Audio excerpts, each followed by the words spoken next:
تركيز. احيانا بنقع في الغلطه دي انه ابتدي اكون راي وانا بسمع اللي قدامي، هو بيتكلم وانا ابتديت اكون في الراي من غير ما اسمعه للاخر. يمكن يقول لي في الاخر حاجه تقلب كل اللي انا فكرت فيه، او احتمال كبير انه يديني اديله انطباع ان انا ما كنتش مركز معاه. بيبان على فكره عليا، ومجرد ما هو يخلص كلامه وابتدي ارد عليه هيبقى كان فاهم كويس قوي ان انا ما كنتش مركز في اللي هو بيقوله، وان انا كنت قاعد بجهز في رد عليه، وده مش كويس، ده مش صح خالص في مهاره السمع الاخرين. قابلت شخص مستمع جيد ليا، وكانت صفاته ان هو على طول مركز معايا، كاتم اسرار، بيبص في عينيا، بيبقى طويل البال، مركز، بيقول يسمع ما يتكلمش، بيحترمني وبيقول لي بعض اراء، بتديله نصايح كويسه، ببقى عارفه ان هو معايا في القصه اللي انا بحكيها ومركز معايا وبيسمعني. يعني حاجه مهمه تانية قوي لازم اعملها وانا بسمع الاخرين، ان انا اكون بديهم الاهتمام. يعني ما ينفعش اكون قاعد بسمع وبس مش بقول اي حاجه، لكن لازم ابدي اهتمامي. فينفع قوي اسال اسئله زي ازاي ده حصل، امتى ده حصل، احاول اعرف خلفيات الموضوع. لما بظهر اهتمامي الشخص اللي بيتكلم بيحس ان انا بركز معاه وبديله الاهتمام. حاجه تانية ممكن تسبب لي مشكله في تعاملي مع الاخرين هو الجدل. الجدل انه انا مختلف مع صاحبي في حاجه معينه، ومفيش حد صح ومفيش حد غلط، لكن مجرد تمسكي برايي وان انا عايز اثبت ان انا اللي صح، ده نوع من انواع الجدل اللي هخرج بيه مش كسبان حاجه غير ان انا خسران اللي قدامي. مهم قوي اتعلم المهاره دي، بتحصل كتير قوي في ماتشات الكوره، اقعد اقنع صاحبي انه فريق الف احسن من فريق ب، مش عايزين نقول اسماء، لكن مش هيوصلنا حاجه. ده بيلعب حلو، ده بيلعب حلو، ده لعب وحش النهارده هيلعب حلو المره الجايه.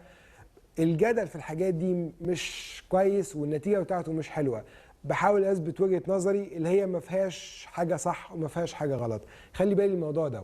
علشان اقدر اتجنب الجدل، اكتر حاجه انا محتاج اعملها هو اني ببساطه ما اخشش فيه، ما اسمحش لنفسي ان انا اخش في جدل مش هيودي لحاجه.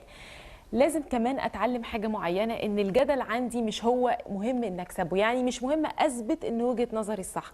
العلاقه عندي اهم بكتير من الجدل. فايه الفايده لو انا كسبت ان انا رايي هو الصح لكن خسرت العلاقه؟ خلينا نشوف تيتا هتعمل ايه في الموقف اللي جاي ده. شكل تاني، شكل تاني، شكل تاني. الو، ايوه يا ماما الحقيني.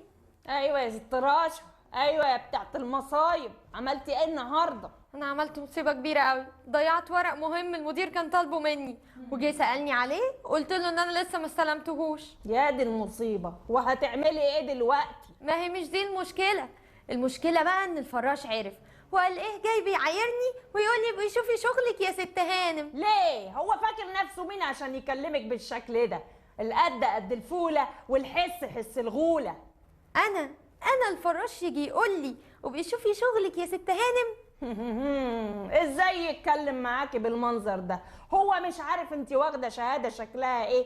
ده انت معاكي شهاده مش GUCWXE مش موجوده عند حد. يا ماما انا متغاظه. ما تتغاظيش، خدوا الحكمه من افواه المجانين. شكل تاني. الو، ايوه يا ماما الحقيني انا عملت مصيبه. ايوه يا ست راشا يا بتاعت المصايب، عملتي ايه تاني؟ ده انا الفراش بتاع المصلحه يجي يجيب لي الورق اللي ضاع مني ويقول لي بيشوفي شغلك يا ست هانم. لهو انت ضيعتي ورق في الشغل؟ عادي يعني، بتحصل على فكره.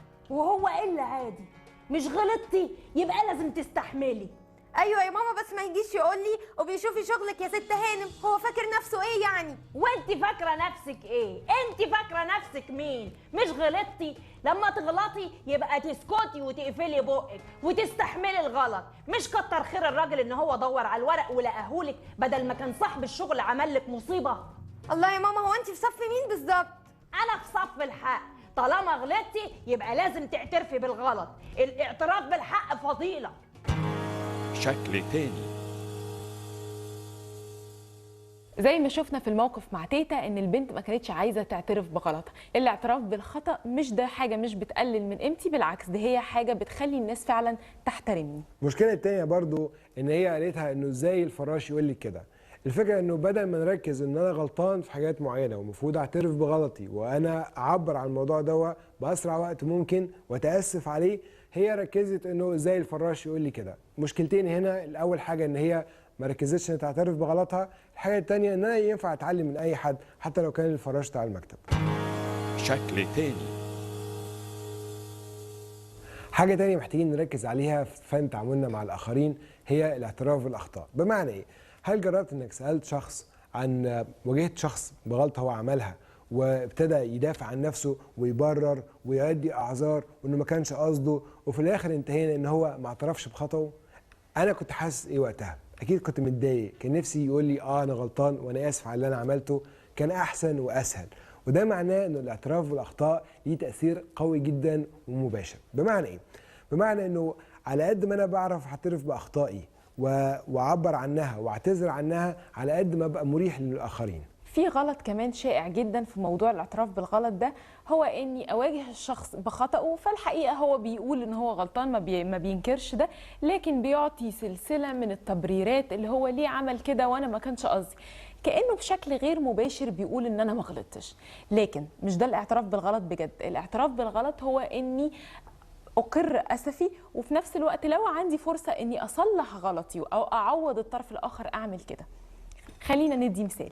لو أنا عندي واحدة صاحبتي غالية عليا جدا وجه عيد ميلادها ونسيته، وبعد كام يوم افتكرته، فبعمل إيه؟ فبكلمها وبعتذر لها، بقول لها أنا آسفة جدا، أصل ابني كان عنده امتحانات وكنت مشغولة جدا. الحقيقة يتهيألي إن ده المبررات دي مش هتساعد قوي في الموقف، لاني التبريرات كانها بقول لها ان انا بفتكرها لما بكون فاضيه، وموقف ابني وامتحاناته خلاني انساها. لكن ايه الحاجه التانيه اللي انا ممكن اعملها وتكون فعلا ايجابيه؟ انا محتاجه اعرفها ان انا فعلا اسفه جدا، وان انا مش المفروض كنت انسى عيد ميلادها، واقول لها ان قد ايه الموضوع ده مهم بالنسبه لها وانا مقدره كده، وقد ايه انا فعلا ندمانه ان انا عملت كده. وعلشان اعوضها زي ما قلنا قبل كده، ينفع ازورها، ينفع اجيب لها هديه بسيطه او حاجه حلوه، فبالتالي انا كده فعلا اكون اعترفت بخطئي بشكل سليم. الاعتراف بالخطأ مش ضعف ولا حاجة، بالعكس ده بيعبر عن ثقتي بنفسي وان انا مستعد انه اتحمل اخطائي واعتذر عنها. ودي حاجة مهمة قوي، مش بس في علاقاتي بالاخرين والمحيطين بيا، لكن كمان في شغلي.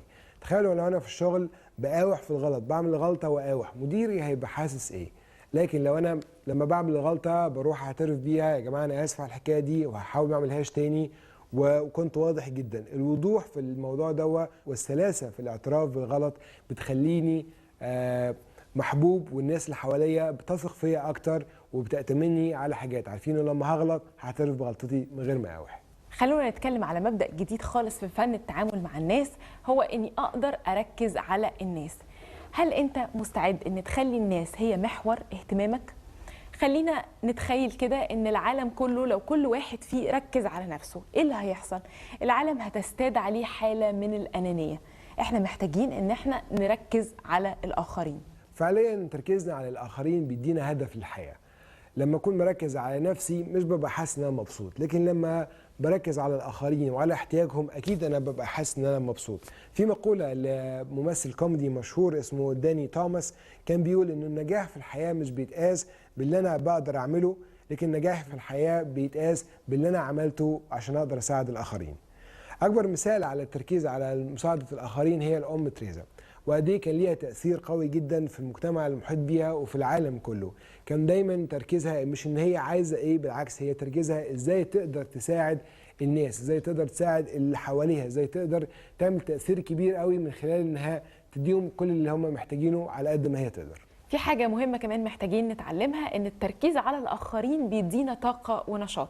الحقيقة في قصة جميلة جدا لمدرب، المدرب ده كان بيعتقد ان الناس لو ركزت في الآخرين ده بيبقى عندها طاقة ونشاط، ولو انحصروا في ذواتهم ده بيسلبهم من الطاقة. فجرب حاجة لطيفة جدا. هما الفريق بتاعه اللي كان بيدربهم كانوا داخلين ماتش كبير جدا مع منافس شرس جدا، فقال حاجة، قال لكل اللعيبة بتوعه ان هما يركزوا في الماتش ده ان هم بيهدوا لشخصيه معينه هم عارفينها، وكل حركه في الماتش ده هي مهداه للشخصيه دي. مش بس كده، هو قال للناس دي كمان انها تقول للناس اللي هم بيهدي لهم الماتش ان هم يكونوا بيتفرجوا على الماتش.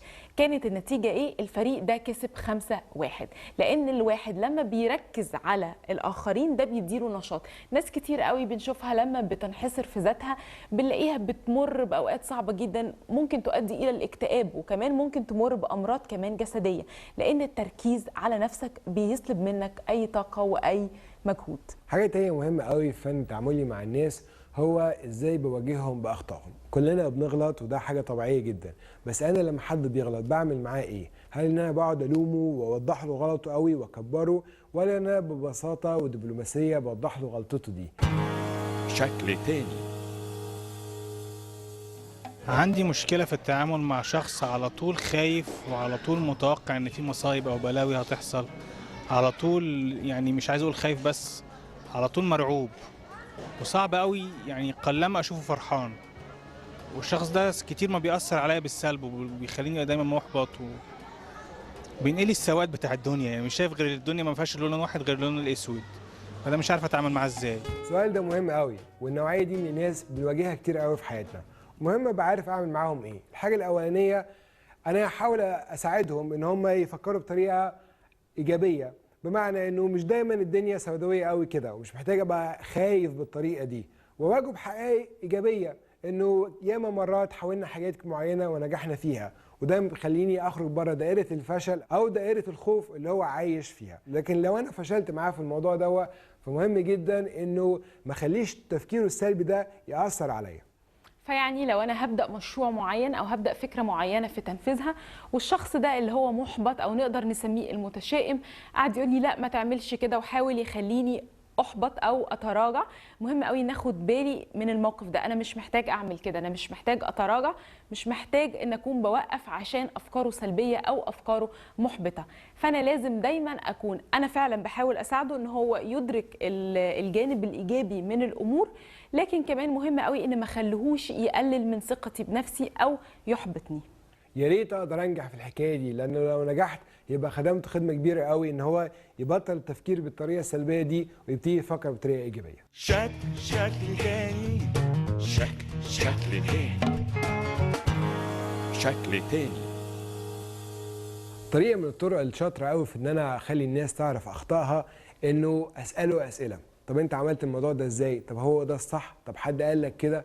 احيانا مجرد ما انا اساله يبتدي هو يكتشف طب هو ده انسب حاجه للموضوع ده، يكتشف لوحده اذا كانت الحاجه دي صح ولا غلط، هو لوحده يدرك، فانا مش محتاج ان انا اقول له، فما يحسش ان انا كاني بهاجمه وهو محتاج يدافع على نفسه.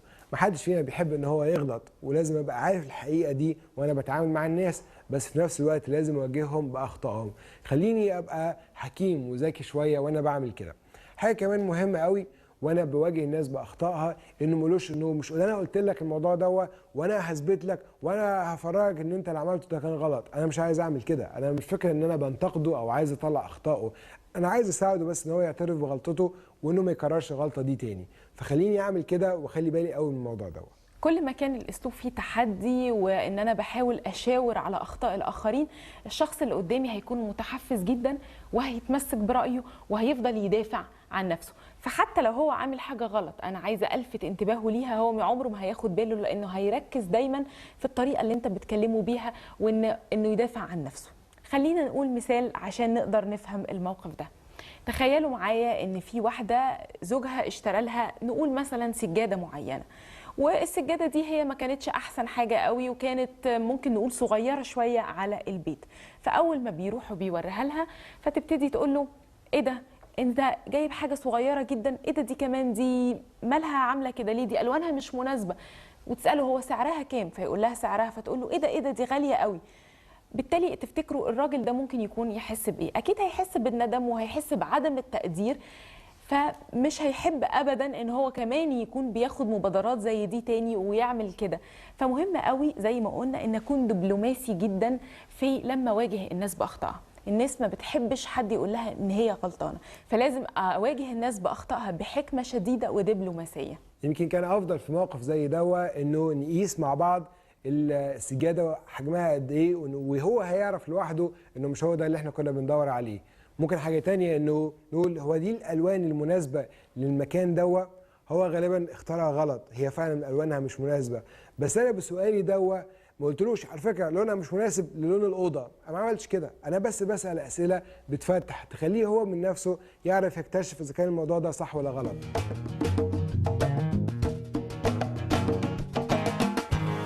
شكل تاني. أنا اسمي الدكتور هاني إلادة، أنا خلصت دراسة الطب هنا في مصر وحبيت الطب جدا لأنه أكتر حاجة حببتني فيه إن أنا بقدر من خلاله أتعامل مع ناس كتيرة قوي في ظروف مختلفة. فن التعامل مع الناس بيعتبر فن رفيع جدا، وعشان نمارسه صح لازم يبقى في إيدينا أدوات معينة نقدر من خلالها نقدر نتعامل فيه أو نتعامل مع الناس بطريقة صحيحة. كأني برسم لوحة، قبل ما أرسم اللوحة لازم أتأكد إن أنا في إيديا أدوات ليها مقاييس مختلفة وأبعاد مختلفة عشان أقدر من خلالها يبقى رسمي للوحة رسم دقيق وجميل. في موقف عملي مريت بيه، ركبت مرة تاكس، سواق التاكس كان وشه مكتئب جدا مش عايز يتكلم. كل مرة أسأله أي سؤال يجاوب عليه بطريقة مختصرة سريعة جدا، يا بنعم أو لا. أنا الشخص ده حبيت إن أنا أفتح معاه كلام عشان إذا كنت أقدر أساعده، لأنه كان شكله يعني يستدعي للشفقة إن هو بالكآبة دي أو بالحزن ده. فأنا سألته سؤال ويعتبر هو مش سؤال، أنا مدحته بطريقة جميلة جدا. قلت له على فكرة أنا معجب جدا بطريقة سواقتك، أنت شخص ممكن أقدر أطمن جدا وأنا سايق معاه، لدرجة إن أنا ممكن أقول لك إن أنا هنام وصحيني، فأنا مطمن على حياتي وعمري معاك لأن طريقة سواقتك حلوة جدا. مجرد ما مدحته بالشكل ده راح بصلي بسرعة ولأول مرة يبتسم ابتسامة خفيفة جدا وقال لي انت عارف ان اول مرة واحد يقول لي الكلام ده، لا اهلي ولا الناس اللي بيركبوا معايا ولا الناس اللي هم متابعين حركة المرور عمرهم قالوا الكلام ده. فقلت له عشان أأكد الكلام ده انا هنام ربع ساعة وصحيني من فضلك. وبالفعل صحاني بعد ربع ساعة. الشخص اللي صحاني بعد ربع ساعة كان شخصية مختلفة جدا، حكالي عن سبب اكتئابه، حكالي عن مشاكله في البيت مع مراته مع عياله. ده موقف من ضمن المواقف اللي اتعلمت فيه ان ممكن مدح بسيط يفتح الشخصية اللي قدامي واقدر اتعامل معاها بسهولة. شكل تاني، شكل تاني، شكل تاني. في الحلقة دي اتكلمنا عن مبادئ ومهارات مختلفة للتعامل مع الناس. أول مهارة اتكلمنا عنها إن احنا ازاي نكون بنركز إن احنا نهتم بالآخرين. تاني حاجة محتاجة اتعلمها هو مبدأ التشجيع. التشجيع ده مهم جدا لأن هو بمثابة غذاء النفس، فمهم جدا إن أكون بشجع الناس. حاجة كمان اتكلمنا عليها النهاردة هو التقدير. ازاي التقدير عدم وجوده ممكن يسبب لي مشكلة كبيرة قوي، لكن وجوده بينقل علاقاتي مع الآخرين وبينميها ويثريها. حاجة كمان اتكلمنا عليها الإصغاء. زي ما قلنا انه محتاج قوي ان اكون مركز قوي وانا بصغي، بدي اهتمام للموضوع ده ومش بحاول اقطع اللي قدامي وبانه اعبر عن رايي في حاجه وانا بسمع ليه. وبرضو اتكلمنا عن ان مهم جدا اتجنب الجدل. الجدل مش هيوصلني لحاجه ومحدش هيغير رايه، لكن ممكن نوصل ان احنا في خلاف، فمهم قوي عشان اتجنبه اصلا ما اخشش فيه. اخر حاجتين مهمين قوي، ازاي ان انا اعرف اعترف باخطائي وده دليل على الثقه بالنفس، وازاي كمان اواجه الاخرين باخطائهم واساعدهم ان هم يعترفوا بيها من غير ما يكونوا قلقانين او خايفين. لو عرفنا نعيش المبادئ دي ونطبقها في علاقاتنا الاجتماعيه اكيد حياتنا هيكون ليها شكل تاني.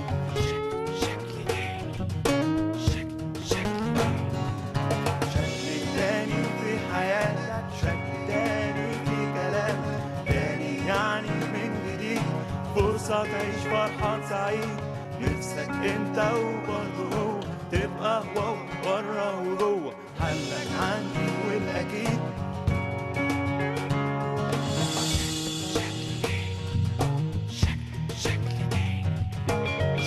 شكل تاني، شكل تاني، شكل تاني وتاني، شكل تاني، شكل تاني، شكل تاني، شكل تاني.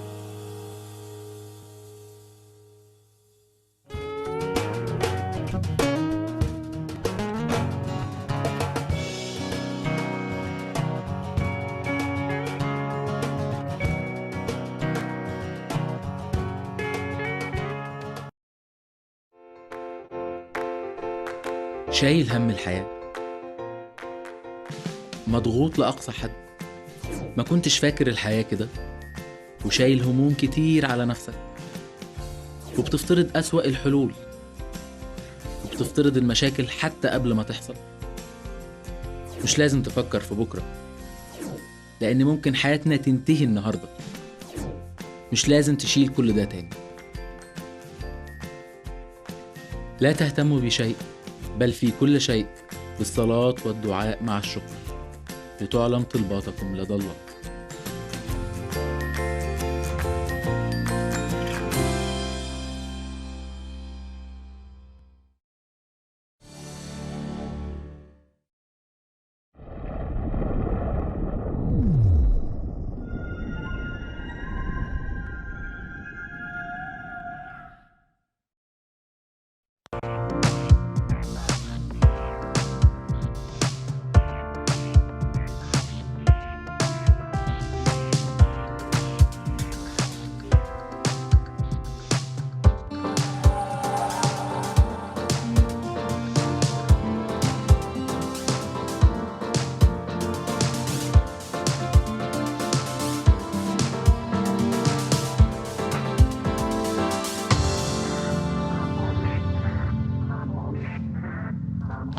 Hi and welcome to a new and a very special episode of your weekly medical TV show on Alkarma TV, White Coat.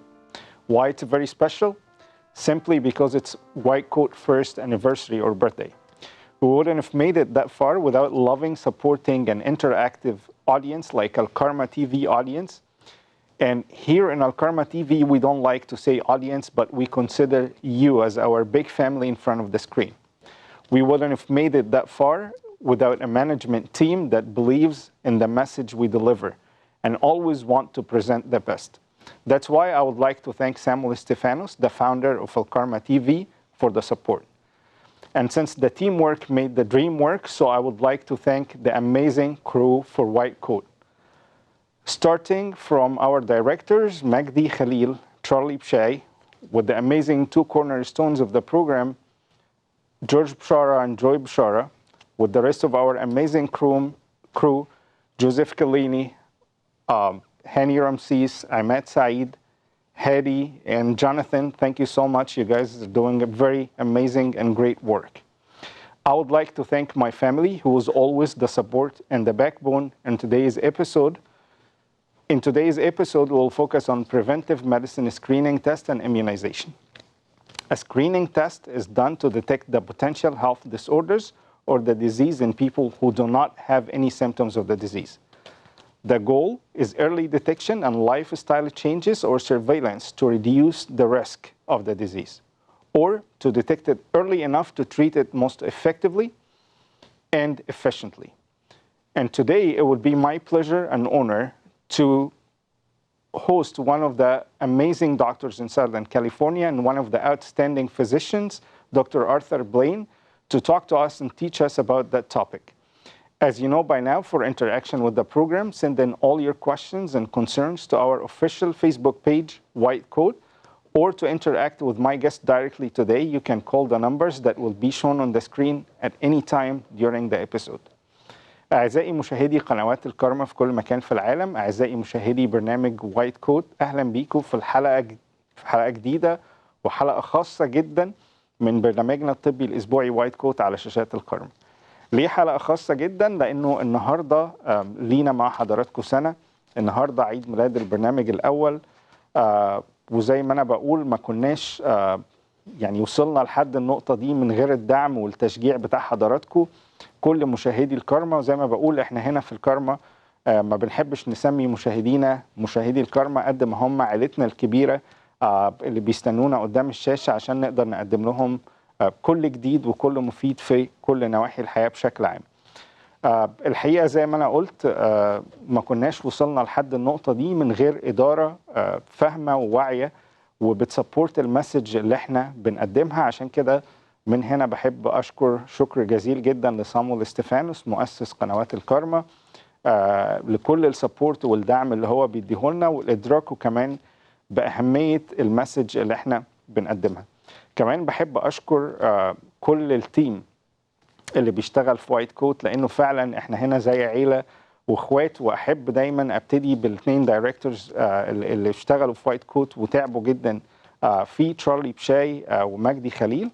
بحب كمان اشكر الحجرين الزاويه اللي في الكرو جورج بشاره وجوي بشاره. بحب اشكر كل الكرو اللي شغال، يمكن حضراتكم مش شايفينهم قدام الكاميرا، ورا الكاميرات، بدايه من جوزيف الليني، عماد سعيد، هاني رمسيس، الديكور كمان انا نسيت اقوله في المقدمه سعد بطرس. بحب جدا اشكر جوناثان جرجس، هادي حنا، كل الناس اللي عاملين مجهود كبير جدا ورائع عشان احنا نستمر السنه دي مع حضراتكم. بشكر حضراتكم شكر جزيل جدا لكل الورم سبورت اللي بتديهولنا، لكل التفاعل بتاع حضراتكم سواء بالتليفونات او سواء بالمسجات على الفيسبوك. بشكر حضراتكم شكر جزيل جدا، لانه من غير حضراتكم، من غير الاداره، من غير كل الكرو، ما كناش وصلنا للبوينت او للنقطه اللي احنا فيها النهارده. كمان قبل ده كله بشكر ربنا الحقيقه، لانه ادانا امكانيات كبيره جدا ان احنا نقدر نوصل لحضراتكم افضل خدمه ممكنه، وافضل الخبراء اللي في المجال الطبي اللي موجودين هنا، اللي نقدر من خلالهم نفيد حضراتكم بيها. بشكر تاني كل حد اشتغل السنه دي. بشكر اسرتي بشكل شخصي جدا، لانه هم كانوا السبورت والباك بون كمان. حقيقه النهارده حلقتنا شويه قلنا يعني نطلع بقى بره الشكل التقليدي بتاع الطب، والحقيقه اخترنا ان احنا يعني ناخد مع حضراتكم فرع جديد من فروع الطب اللي هو الطب الوقائي. وزي ما حضراتكم عارفين الوقايه خير من العلاج. النهارده قلنا الطب الوقائي ده لو احنا اتبعنا كل الجايد لاينز اللي هم بيستخدموها هيؤدي للكشف المبكر عن كتير من الامراض. النهارده العالم كله بيمشي بحاجه اسمها السكريننج تيست او الكشف المبكر عن الامراض. يمكن بتبقى تحاليل بسيطه جدا او اشعاعات بسيطه جدا مش مكلفه، بس المهم ان احنا نعملها بشكل دوري. وعلى فكره الطب الوقائي بيشتغل على الناس اللي ما عندهمش اي عرض من اعراض الامراض اللي احنا هنتكلم عليها النهارده، ولكن فكرته هي الكشف المبكر بشكل عام. الطب الوقائي او السكريننج تيست اللي هي التحاليل الكاشفه عن الامراض او الاشعاعات الكاشفه عن الامراض، زي ما انا قلت النهارده هنتكلم على 3-4 امراض مهمين جدا، اهمهم على الاطلاق واللي بدا ينتشر بشكل كبير جدا سرطان الثدي، تاني اكبر نوع من انواع السرطانات لدى السيدات تحديدا. هنتكلم كمان على سرطان البروستاتا مهم جدا، سرطان القولون، يعني هنتكلم كمان على كل التحاليل والاشعاعات اللي المفروض نعملها في كل مرحله عمريه، عشان لو في لا قدر الله اي حاجه نقدر نكتشفها بدري، نعالجها بدري، ما يبقاش ليها مضاعفات صحيه خطيره.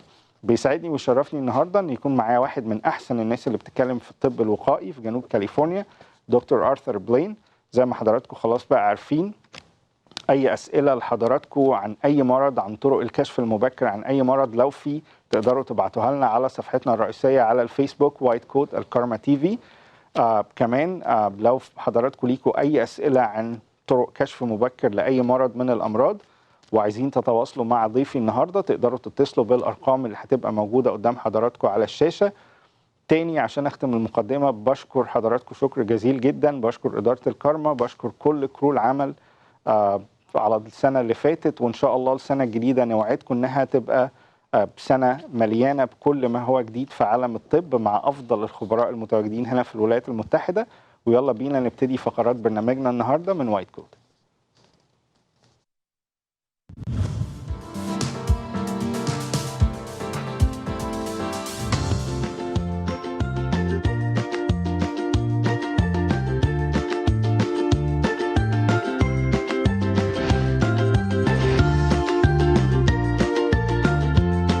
Hi and welcome to the first episode of White Coat. I'm Tamer Michel, the host of the new show White Coat.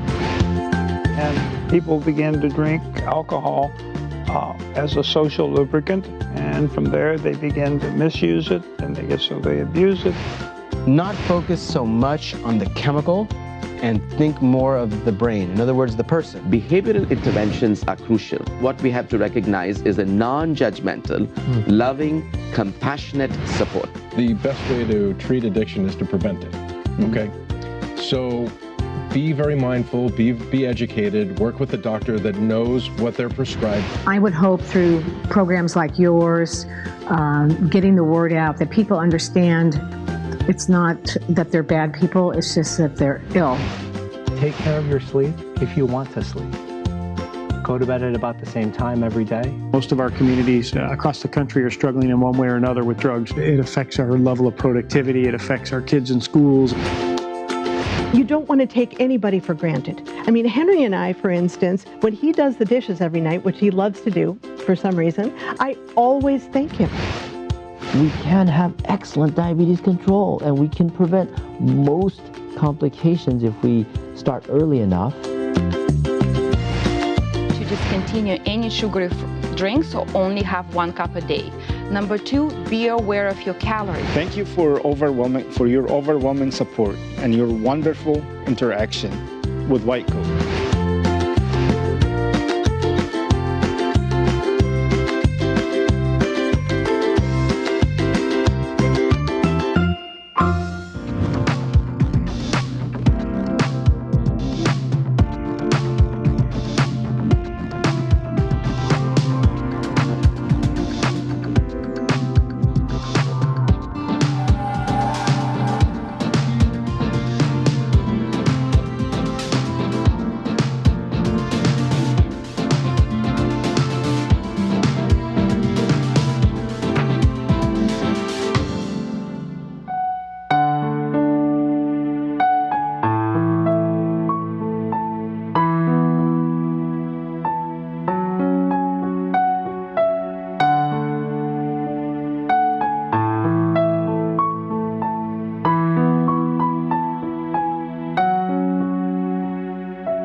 Our God is an awesome God.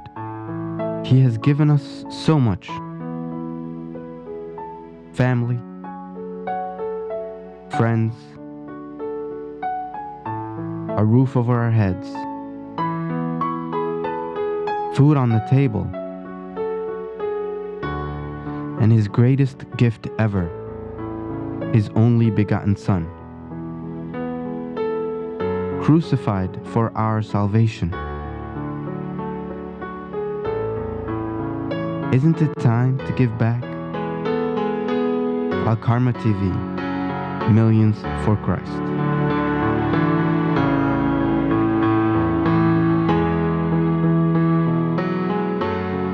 Are you tired of being overweight? Do you suffer from diabetes? Do you suffer from hypertension? Do you suffer from obstructive sleep apnea? Do you suffer from hypercholesterolemia? Have you suffered from heart attacks in the past? Strokes in the past? Are you tired of being ostracized in public? Well, I have a solution for you. Robotic bariatric surgery. This can completely change your life. I'm Dr. Bobby Bascarow. I'm a robotic bariatric surgeon. I do robotic weight loss surgery, which can completely change your life. I offer 3 different types of surgeries that can completely change your life. The sleeve gastrectomy, the lap band, and the Roux-en-Y gastric bypass. One thing that's very unique about our program in that we have a dietitian, and you will get counseled on what to eat, what not to eat, and how to optimize the utilization of your tool for good weight loss.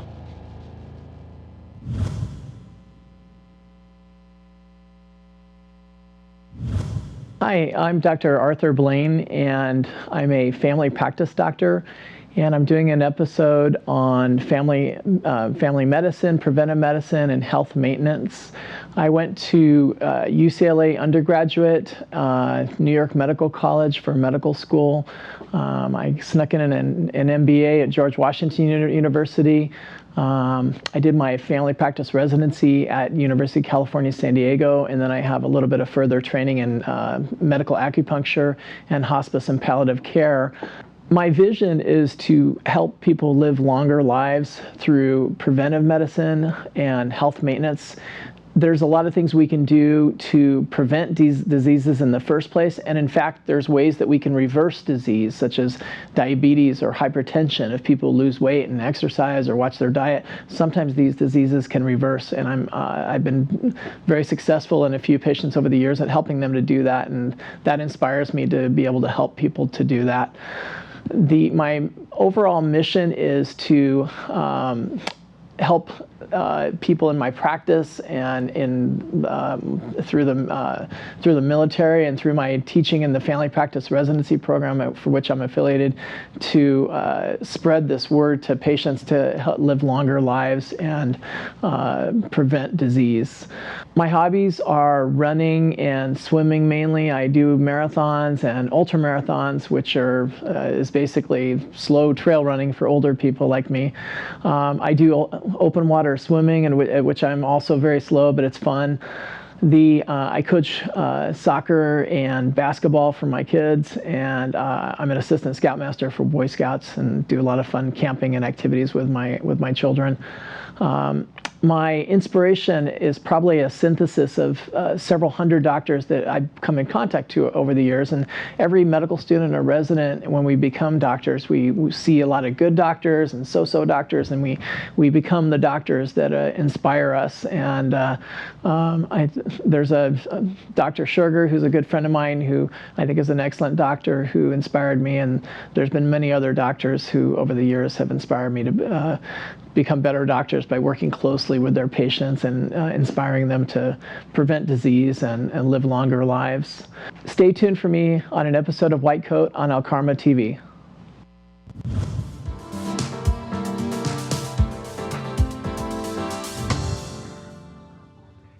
اهلا بحضراتكم مره تانية في الجزء التاني النهارده من حلقتنا وايت كوت. زي ما انا قلت حلقه خاصه جدا، مرور سنه على وايت كوت، وعشان كده قلنا بدل ما نتكلم بنركز كل مره على فكره الامراض والعلاج وكل الكلام ده، النهارده قلنا نطلع بشكل مختلف شويه، نركز على حاجه اللي هي بيسموها الطب الوقائي، وبدل ما نقعد نتكلم على الامراض خلينا نتكلم ازاي نمنعها. نمنعها عن طريق ان احنا نعمل التحاليل والفحوصات اللي بيسموها الكشف المبكر. انواع كتيره قوي من الامراض ممكن يحصل الكشف المبكر عنها ويتم علاجها في مرحله مبكره جدا، وبالتالي المريض ما يمرش بالمضاعفات دي على الاطلاق. نقطه تانية مهمه جدا، هنتكلم على التطعيمات في كل المراحل العمريه، لانه الناس متخيله انه التطعيمات تبقى موجوده بس للاطفال. ابدا، التطعيمات موجوده في كل مرحله من المراحل العمريه، وبتشتغل انها تمنع كتير جدا من الامراض. هنتكلم على كل ده النهارده. بيسعدني ويشرفني ان يكون معايا ضيف مختلف، دكتور من الناس اللي بتتكلم في الطب الوقائي بشكل كبير جدا، وهيتعلمونا النهارده عن ايه التحاليل وكل مرحله عمريه ايه الفحوصات اللي نقدر نعملها، وبتبقى بسيطه جدا، سعرها مش غالي، ونقدر نكتشف في شكل مبكر جدا لو في امراض لا قدر الله. It's my pleasure and honor to welcome for the first time on White Coat Dr. Arthur Blaine. Welcome, Dr. Blaine. Thank you. Today we'll talk about the preventive medicine. Prevention is better than cure, right? Yes. So in the beginning, to understand better about preventive medicine, what is preventive medicine? Let's define it to the audience. And what are the how do we classify the recommendation for preventive medicine? Yes, preventive medicine is a way to prevent disease before it happens. Okay. And we're looking for patients who have no symptoms, the physical exam's normal, and there's specific recommendations for health maintenance and preventive medicine for different age groups to prevent medicine, starting from children to adolescents to young adults to elderly. And the recommendations are a little bit different for each age group. Okay. How do we classify those recommendations, like according to the important, like how do we classify those? Yeah, so one of the main ways we classify it is according to a classification system by the United States Preventive Task Force Services. There's A, B, C, D, and then I recommendations. Okay. It's important to know, though, that there's other recommendations besides the United States Preventive Task Force Services. Okay. That's a general recommendation for most of us, and each specialty society, many government agencies, many healthcare plans have other specific recommendations that doctors follow. Good doctors, we do more than any of these societies or recommendations recommend. So we go over and above. That's the standard of care. But So for A recommendations for the United States Preventive Task Force Services, there's a high certainty that there's the net benefit is substantial, and then I'll tell you what the definitions of net benefit and certainty that are. would be my next question. The B recommendations is a moderate certainty that there's a net benefit, and then there's C recommendations and D recommendations in which there's not necessarily a benefit, but we still, most doctors, we still might do D recommendations, and I'll describe those. So when we talk about certainty and net benefit, what's certainty and what's net benefit? Yeah, so certainty is defined as the likelihood that this U.S. Preventive Task Force Services assessment of net benefit that this preventive service is correct. And when they say correct, they're talking about evidence-based medicine, they're looking at studies. There's also expert panels that get together and analyze the data, and then they come up with an A, B, or C recommendation. So it's proved, clinically proved, basically. Yeah, there's science behind it. There's proof behind it. And there's studies that are good quality studies that show that this particular recommendation will decrease morbidity or mortality or extend your life expectancy or do what the test is supposed to do.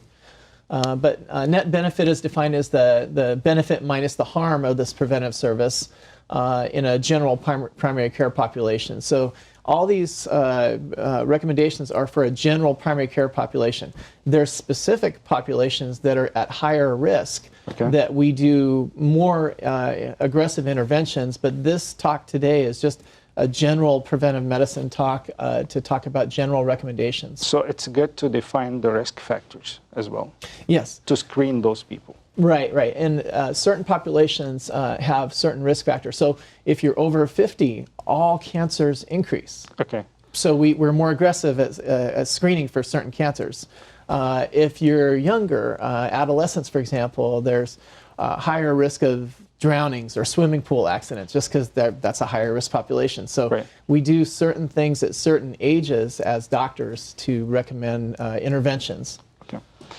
الحقيقة سؤالي لدكتور بلين النهاردة ايه هو فكرة عشان حضراتكم قبل ما ندخل في فكرة ايه هي التحاليل ايه هي الاشعاعات اللي نقدر نعملها في كل مرحلة عمرية عشان نكتشف الامراض بشكل مبكر جدا ونقدر نتعامل معاها زي ما انا قلت ايه هي فكرة الطب الوقائي وايه هو تعريف الطب الوقائي بشكل عام. فقال لي انه الطب الوقائي بيمشي بخمس بيمشي بريكومنديشنز او بيمشي بحاجة اسمها توصيات طبية. طيب التوصيات الطبية دي جت منين؟ جت نتيجة أبحاث ونتيجة تجارب طبية إنه لما اتعمل التحاليل دي أو الأشعاعات دي أو الفحوصات دي على البيشنتس دول أو مش هقول البيشنتس الناس اللي هم معرضين إن هم يصابوا بالمرض ده قدرنا نكتشف بدري حاجات كتير منهم كمان قدرنا نتعامل معاهم بشكل مبكر جدا. الحقيقه الريكومنديشنز دي او التوصيات دي بيقسموها لخمسه كاتيجوريز كبيره جدا. الكاتيجوري الاولاني اللي هو A و B و C و D و I. شفنا الجدول مع حضراتكم اللي هنقوله النهارده ينتمي للكاتيجوري A ده حاجات لازم تتعمل في المراحل العمريه دي لانها مثبته طبيا بشكل كبير. كاتيجوري B نفس الحكايه بنسبه اقل شويه ولكن تم اكتشاف التحاليل اللي في المرحله دي او الامراض اللي في المرحله دي بشكل مبكر لما عملنا الفحوصات الطبيه دي. فده مهم جدا جدا جدا ان احنا نتبع النصائح الطبيه دي ونتبع الارشادات دي ونعمل التحاليل ده في كل مرحله عمريه هنقول لحضراتكم عليها. وهنبتدي دلوقتي بمرض امتى نقدر نعمل له السكرين او امتى نقدر نعمل له الكشف المبكر او امتى نقدر نعمل له النوع ده من التحاليل او الفحوصات. هنبتدي بمرض واول مرض في الكاتيجوري بي تحديدا لانه هي اكتر الحاجات المستخدمه هو تمدد الشريان الاورطه بشكل عام. Dr. Blaine, let's start with grade B and some recommendations about abdominal aortic aneurysm. Sure. So when do we screen? Who's in risk? Who's in risk, as you said? Yeah. And what we do and what age? Sure. So we'll go over some grade B recommendations, and that's generally what most doctors are supposed to be doing and what most patients are supposed to be doing. Okay. I found this, preparing this talk interesting because things change. Right. So 5 years ago, 10 years ago, they didn't have some of these recommendations, or there's new recommendations now. Sometimes every 1 or 2 years things change. So it's very important for doctors and patients to be up to date on the most recent recommendations. But this is a relatively new recommendation. Abdominal aortic aneurysm is a weakening of the wall of the aorta, which is the big blood vessel that comes out of your heart and goes down to your legs and abdomen. And it's a one-time screening, ages 65 to 75 in men who have ever smoked. So sometimes that... So 65 to 75, yes, whomever smoked should go through this screening test. Right. Okay. And and they literally mean, like, I don't know, I smoked a pack of cigarettes when I was in junior high. That counts. Oh, so even one pack of cigarettes during high? Okay. Yeah, it's because smoking any cigarettes in your entire life gives you a slight higher risk in men only of an abdominal aortic aneurysm, which, if it goes undetected, can kill you. Okay. So we should do this screening test between 65 to 75 for anybody who ever smoked. Right, and the other half of this, which is not really talked about too much, is that it's, number one, it's covered by insurance, and number two, like if you do it at age 64, it's not covered by insurance. Okay. Based upon these recommendations. And what kind of test is it, just to let our audience know? It's an ultrasound. It's the same ultrasound that you do on your belly when you're pregnant, except you do it up here on the abdomen, and it looks for this weakening or widening of the aorta. So it's not invasive, it doesn't hurt, very simple and easy to detect. Yeah, it's completely asymptomatic, and it doesn't bother you at all. الحقيقة أول تحليل النهارده في المرحله او الفئه العمريه اللي ما بين 65 سنه ولا 75 سنه، والحقيقه انا عايز اركز على ده جدا لانه كتير جدا في العالم الحقيقه بيحصل حاجه اسمها تمدد في الشريان الاورطه اللي هو الشريان الرئيسي في الجسم كله. بيحصل تمدد وبيحصل ضعف في الجدار بتاعه، وبنشوف حالات كتير جدا بتيجي باعراض مختلفه، منها الم في البطن شديد جدا طول الوقت. احيانا بيحصل انه الضعف ده بيبتدي يحصل انه الدم بيطلع بره الشريان الاورطه، وبيبقى الحقيقه قاتل، يعني فيتال انه يحصل حاجه زي دي. وبالتالي مهم جدا ان احنا نعمل سكريننج بدري على النوع ده. الناس وانا عايز الناس تركز معايا في كل مرحله عمريه، وفي حاجه اسمها العوامل اللي بتخليك عرضه للنوع ده من الامراض اكتر من غيرك. فالحقيقه ده عباره عن سونار عادي جدا، الترا ساوند على البطن، كاميرا بنحطها على البطن من فوق، ما بندخلش اي حاجه جوه، وده بيبقى من سن 65 ل 75 سنه لاي حد جرب التدخين في حياته، ان شاء الله علبه سجاير، بيبقى عرضه لاكتر من غيره في ضعف الشريان الاورطه او ضعف الاوعيه الدمويه دي. وبالتالي التست ده كل التوصيات اللي في العالم كله الجديده بتقول انه من سن 65 ل 75 سونار ما بيبقاش غالي زي ما انا بقول، ولكن بيطمنا على فكره الشريان الاورطه في جسمك اللي هو الشريان الرئيسي لو حضرتك دخنت في اي فتره من الفترات. What else other than abdominal aortic aneurysm in grade B? So there's diabetes screening is a B recommendation. The Preventive Task Force Services recommendation is ages 40 to 70 in overweight or obese men or women. That being said, if you come in at 16 years old and you're obese, we're going to screen. Okay. You know, so in other words, if we see, and most of us, if you come in for a physical exam, we're going to screen for diabetes with a glucose and a hemoglobin A1C, or labs anyway. But the recommendation is between 40 and 70, you need to do it regardless if you're overweight or obese. And especially if the patient has, or not the patient, if you have family history of diabetes, that makes it even more stronger, right? Right. And all these recommendations are for asymptomatic people who have no, you don't know about their family history, or they have no family history. Okay. But any higher risk people who've had a heart attack or have a family history or anything else, we screen more often and more aggressively. Okay. الحقيقه النوع الثاني من التحاليل من سن 40 او من الكشوفات المبكره انه من سن 40 لسن 75. حتى لو حضرتك ما عندكش اي حاجه، لو ما فيش اي تاريخ مرضي حتى للسكر في العيله، لازم نشوف نسبه الجلوكوز في الدم في السن ده، لانه بيزيد حدوثه في السن ده. وخاصة لو حضرتك وزنك زيادة، أي زيادة في الوزن بتخليك عرضة للنوع الثاني من مرض السكر زي ما احنا عارفين. وبالتالي من سن 40 لسن 70 سنة بنحب دايما نكشف عن معدلات الجلوكوز ولو مرة كل سنة، عشان بس نتأكد انه مفيش اي مرحلة مبكرة من مرض السكر، ولو فينا نكتشفها بدري ونقدر نتعامل معها بشكل مؤثر أكتر. What else in recommendation be like? Yeah, there's alcohol misuse screening for ages 18 and older. It's almost one of those recommendations that we all do anyway, but it's a specific recommendation for alcohol misuse. I always tell my residents and any young doctors I see, when you first meet a patient, if you don't know them, you do a complete history and physical exam regardless, and part of that is always a social history, and you're asking about drugs and alcohol and smoking anyway. So this is just another recommendation, but it's a specific recommendation, ages 18 and older, just screen everybody. Okay, what other than those, like, and still in the same category recommendation, before we talk about the breast cancer? Sure. So aspirin, that gets a little bit controversial. There's a new study out, so keep an eye on this recommendation. But there's a little calculator you can pull up on your phone to calculate your risk of heart disease or cardiovascular risk. And if your risk is 10% or greater in ages 50 through 59, they recommend taking a daily low-dose aspirin, which is 81 milligrams. That being said, those of us who are at higher risk, my father had a heart attack somewhere in his 40s. I take a baby aspirin every day regardless. And if you're a cardiologist, you probably do the same thing. Right.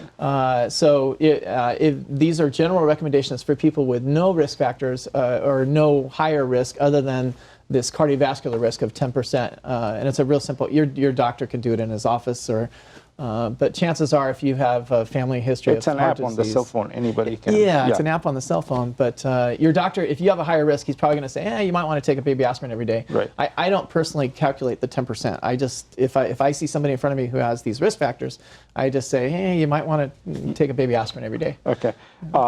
Asymptomatic bacteriuria too is one of them. So this is getting a urine culture so prenatal screening. Your OB doc is going to do this, but sometimes family practice docs, we practice prenatal care. So getting a urine test to screen for bacteria in the urine, it's just a recommendation that it's part of your prenatal workup. All OB docs get it. So if you just go to normal prenatal care, your doctor has a checklist, and they're just going to automatically do it. You don't even know they're doing it, but this is a recommendation. اوكي. الحقيقه برضو من التحاليل المهمه جدا اللي لازم نعملها هو فكره ان حضراتكم بالذات لو في اي تاريخ مرضي في العيله بتاع جلطات في القلب او اي حاجه من دي، فلازم الدكتور كمان يعمل حاجه اسمها assessment، يعني بيشوف اذا العرضه بتاع حضرتك لفكره الجلطات بالتاريخ المرضي بتاع العيله وعوامل الوزن، عوامل الضغط، الحاجات دي كلها. لو شاف انه ده مهم جدا، مهم انه حضرتك تبقى على اسبرين يعني جرعه يوميه 81 مللي جرام بتاع الاطفال، بس عشان تقي من خطر الجلطات والحاجات دي. السيدات الحوامل باستمرار حتى لو ما فيش اي التهابات في مجرى البول لازم يخضعوا لفكره الفحوصات، عشان لو في بكتيريا في البول بشكل عام ممكن تبقى مؤذيه جدا. فتاني حتى لو ما فيش اعراض للسيدات الحوامل، مهم جدا ان كل مره تروح للدكتور يتم الكشف عن البكتيريا في البول، لانه ممكن تعمل التهابات في مجرى البول وتعمل مشاكل كبيره جدا.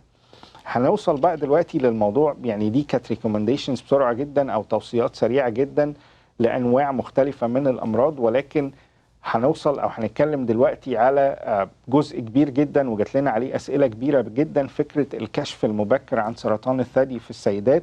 هنوري حضراتكم الاحصائيات، هنوري حضراتكم ايه طرق الكشف المبكر عن سرطان الثدي، لانه مهم جدا جدا جدا ان احنا يعني زي ما بقول نحاول قدر الامكان نكتشفه بدري، لانه للاسف بقت في حالات بتوصل لمراحل متاخره من دون اكتشافها بدري وبيبقى التعامل معاها صعب بشكل كبير. So one of the most important screening tests is for breast cancer, and we got a lot of questions about breast cancer screening. So would you walk us through the statistics first to see how big is the problem, then we can talk about the screening test? Sure. So in North America, it's the leading cause of cancer in women. It's the second leading cause of cancer death.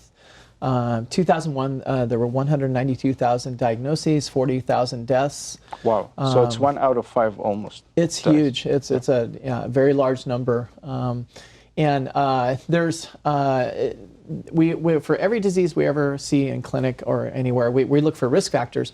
But in more than 50% of these women, there are no risk factors. We do the breast exams. The women do their own breast exams, and either the doctor or the woman finds it, or we find it on a mammogram, of course. But most of the time, there is no risk factor that leads people to this diagnosis or finding the breast cancer. There are risk factors such as there's genetic predispositions. That's our first question on Facebook today. She's from Texas, and she's asking you who would be at risk for breast cancer. So there's genetic predispositions. There's a gene called BRCA, BRCA, and there's 1 and 2.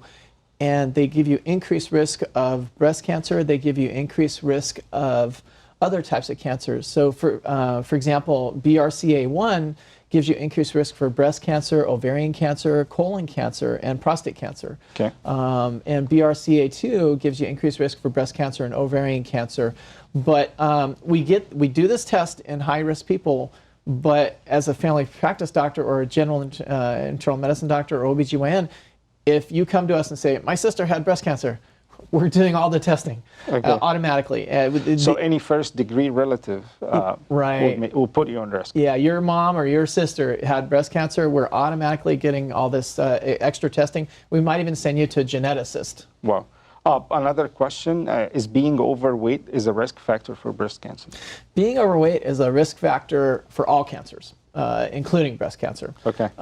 It's a small percentage, but it's just a risk factor. And I don't think anybody knows specifically what chemicals are involved or why, but it's just a correlation. Okay. الحقيقة زي ما أنا قلت لحضراتكم واحدة من الفقرات المهمة جدا واللي جالنا عليها أسئلة بشكل كبير جدا جدا هو سرطان الثدي. ايه هي طرق الكشف عن سرطان الثدي؟ مين اللي بيبقى اكتر عرضة من غيره في السيدات لسرطان الثدي؟ الحقيقة انا قلت لدكتور بلين خلينا الاول نشوف الاحصائيات ونشوف الارقام اللي عندنا عشان نوري الناس قد ايه المشكلة دي كبيرة. في شمال امريكا بشكل عام هو تاني سبب من اسباب السرطانات اللي بتؤدي للوفاة هو سرطان الثدي في السيدات. قد ايه المشكلة كبيرة، وزي ما حضراتكم شايفين الاحصائيات لو نحطها برضو معانا على الشاشة عشان نوري حضراتكم الارقام يبقى كويس جدا. تاني اكبر سبب من اسباب الموت نتيجة الكانسر هو سرطان الثدي، فمهم جدا الكشف المبكر عنده. كمان سنة 2001 وده يمكن من فترة طويلة جدا في 192 ألف حالة تشخصوا، 40 ألف منهم ماتوا. ده يقول لنا إنه 1 من كل 5 لو ما تمش الكشف المبكر بيكتشف في مرحلة متأخرة وبيؤدي للوفاة. 50% من السيدات دي ما كانش عندهم أي أسباب واضحة ليه جالهم سرطان ثدي، ولكن هم اكتشفوه. زي ما دكتور بلين قال إنه الحاجات اللي بتزود ده هو زي تقدم السن بشكل عام. لو في أي قريب من أقارب حضرتك من الدرجة الأولى عنده سرطان الثدي لازم يتم الكشف المبكر باستمرار، وهنناقش في الجاي إيه هو الحاجات اللي بنقدر نكتشف فيها بشكل مبكر سرطان الثدي، لأنه مهم جدا جدا. كمان من الحاجات جالنا سؤال من بنت الرب من تكساس بتسأل مين هم الناس اللي أكتر عرضة من غيرهم. زي ما دكتور بلين قال لو في أقارب من الدرجة الأولى عندهم لازم نعمل كشف وتحاليل وأشعات مبكرة إن احنا نقدر نشوف دولة، لأنه زي ما دكتور بلين قال إنه في نوع من الجينات اسمه البراكا 1 والبراكا 2 ده مهم جدا في نقل النوع ده من السرطانات من جيل لجيل جوه العيلة الواحدة. سؤال تاني جالنا من هنا من كاليفورنيا بيقول زيادة الوزن ممكن تبقى سبب من مسببات سرطان الثدي. زي ما دكتور بلين قال انه زيادة الوزن بتزود فرصة السرطانات بكل انواعها وخاصة سرطان الثدي، فمهم جدا ناخد بالنا من وزننا. زي ما انا قلت هرجع تاني لفكرة الجينات. في جينين رئيسيين في فكرة سرطان الثدي بنسميهم البراكا 1 والبراكا 2. لو البراكا 1 طلع ايجابي في التحليلات ده بيزود نسبة السرطانات في الثدي والمبيضين عند السيدات، وسرطان القولون، سرطان البروستاتا في الرجالة. البراكا 2 اللي هو النوع الثاني من الجينات بيزود نسبة السرطانات في الثدي وفي المبيضين عند السيدات بشكل عام. Now we went through the statistics and we know how big is the problem. How can we screen for it? How can we detect it early? Right. So, mammogram is the way we screen for it, and there's specific recommendations for what age you start mammograms, and we talk about sensitivity and specificity, and I'm not going to go into the definitions, but basically sensitivity is how accurate it is of detecting breast cancer when you do this certain test.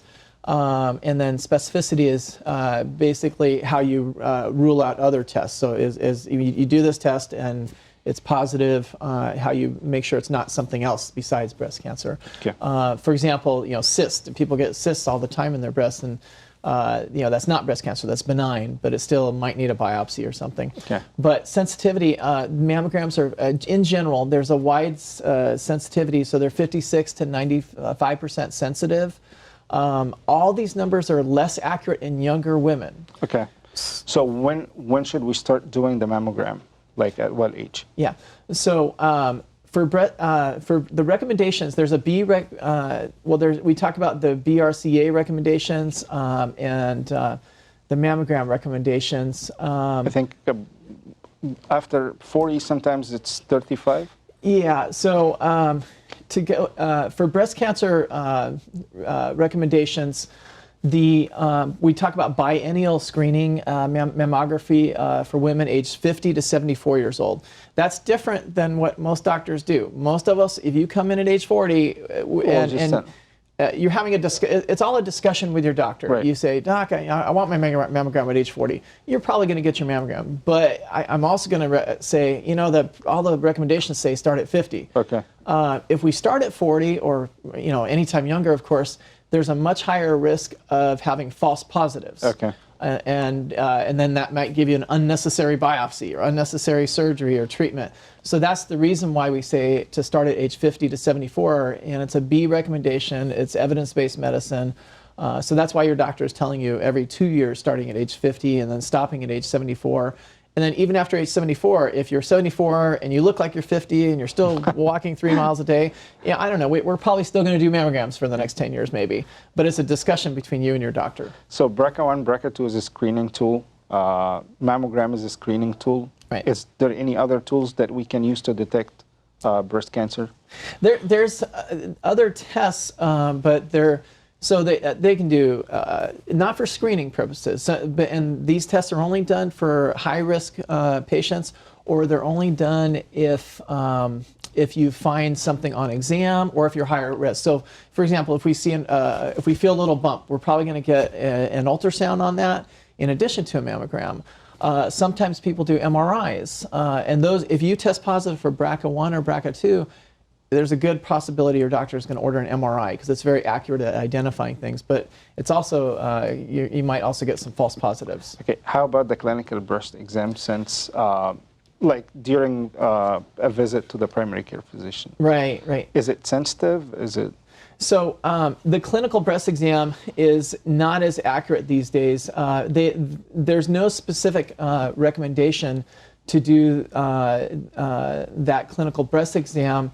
The most recent recommendations do not support the clinical breast exam. Okay. But that being said, there's a difference between what the recommendations are and what doctors actually do. What real life is. Yeah. So if you come into the clinic, I'm still going to tell you to do your breast exam once a month. And if you come in for your annual woman exam, we're going to do a quick pelvic exam. We're going to do a quick breast exam to look for these abnormalities. And sometimes I'm not even going to talk to you about this recommendation says don't do it. If I think you need it, we're going to do it. And most doctors, if you come in for a well woman exam, I'm not going to not do a breast exam. We're always going to do it. And I can think of many times over the last 22 years of my practice where I found lumps or bumps and they turned out breast cancer. So I'm not going to follow certain recommendations if I think I can, it's important. Right. الحقيقة برضو من الأسئلة المهمة جدا والأسئلة اللي جات لنا عن فكرة الكشف المبكر عن سرطان الثدي. بقول تاني، الناس اللي بالذات عندهم عرضة أكتر من غيرهم هم الناس اللي وزنهم زايد عن الحد، الناس اللي عندهم أي فرد من أفراد عائلاتهم وبالذات من أقارب الدرجة الأولى عندهم النوع ده من السرطانات اللي هو سرطان الثدي. من فضل حضرتك دايما يبقى فيه سكرينينج تيست أو يبقى فيه تحاليل أو كشوفات أشعاعات اللي هنقولها دلوقتي للكشف المبكر عن سرطان الثدي. أهمهم على الإطلاق اللي هو الماموجرام أو اللي بنسميها الأشعة التشخيصية لسرطان الثدي، أو أحيانا كمان الألتراساوند اللي هو السونار العادي. الحقيقة إنه الماموجرام كل الريكومنديشن بتقول إنه من سن 50 ل 75 سنة، إلا إذا كان في أقارب من الدرجة الأولى بنعمله في سن مبكر شوية. نفس الفكرة مع الألتراساوند، ما نقدرش نعمله في سن أقل من ال 35 سنة، لأنه زي ما قال دكتور بلين إنه الأنسجة نفسها بتاع الثدي ما بتبقاش كوندنسد كفاية إنه هي تبان، وأحيانا هيبقى فيها زي ما بنقول فالس بوزيتيف أو إنه تطلع إيجابية ولكن هو ما بيبقاش فيه حاجة، فما نخضش نفسنا على الفاضي. فتاني الماموجرام أو الأشعة التشخيصية لسرطان الثدي الريكومنديشن من 50 ل 75 سنة. أحيانا بنبتدي نعملها من سن 40 لو لقينا إنه في عوامل بتقول لنا إن إحنا نبتدي بشكل بدري، زي ما أنا قلت زيادة الوزن، أقارب الدرجة الأولى، كل ده بيخلينا نعملها بشكل أكتر. على فكرة تيست يعني مش غالي، ولكن تاني بنكشف بيه بشكل مبكر جدا عن سرطان الثدي. التيست الأغلى شوية اللي هو التيست الجيني، لو في قدرة مالية إنه يتعمل، اللي هو فكرة البراكا 1 والبراكا 2، اللي هو ده تيست للجينات. لو طلعت بوزيتيف زي ما شرحناها في أول حلقة بتدي قابلية أعلى إنه يجي بالذات البراكا 1 سرطان الثدي والمبيض والقولون والبروستاتا في الرجالة.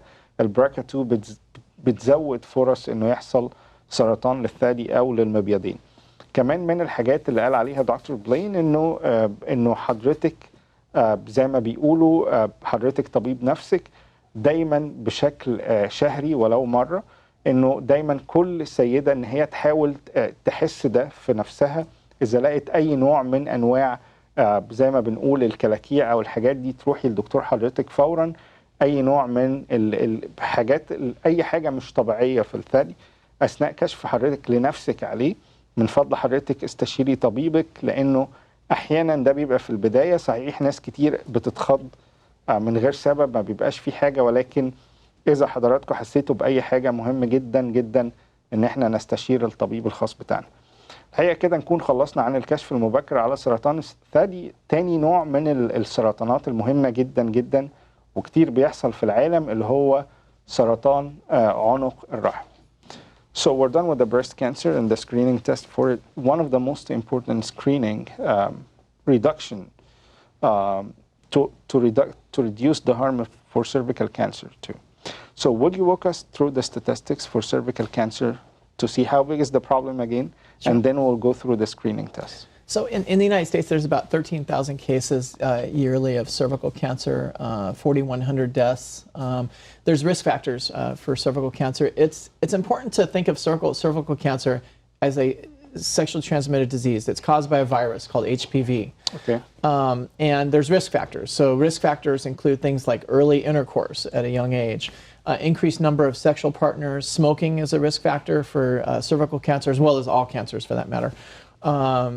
The HPV. Yeah, and the HPV, they say 95 to 100% of cervical cancers are caused by HPV. There might be a very tiny number that are not, but for the most part, it's caused by the virus. So what's the screening tools that we can use to detect the cervical cancer early?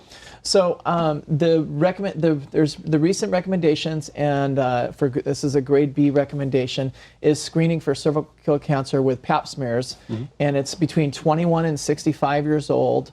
And you can do it every 3 years and for a Pap smear, or if you combine it with an HPV test. Cytology. Yeah, cytology, then it can be every 5 years. Now there's different recommendations. There's preventive task force recommendations, there's American Academy of Family Practice, and then there's OBGYN and probably some others. So women ages 30 to 65 years old who want to lengthen their screening interval, you can add the HPV to it and do it every 5 years. And I always have women talk to me about this saying, I don't know about every 5 years, and then they get nervous about it.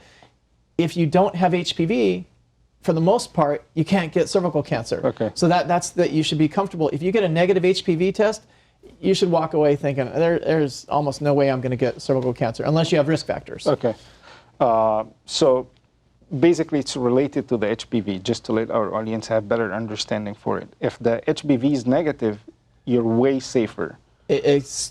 It's not quite zero, but it's darn close to zero. Right.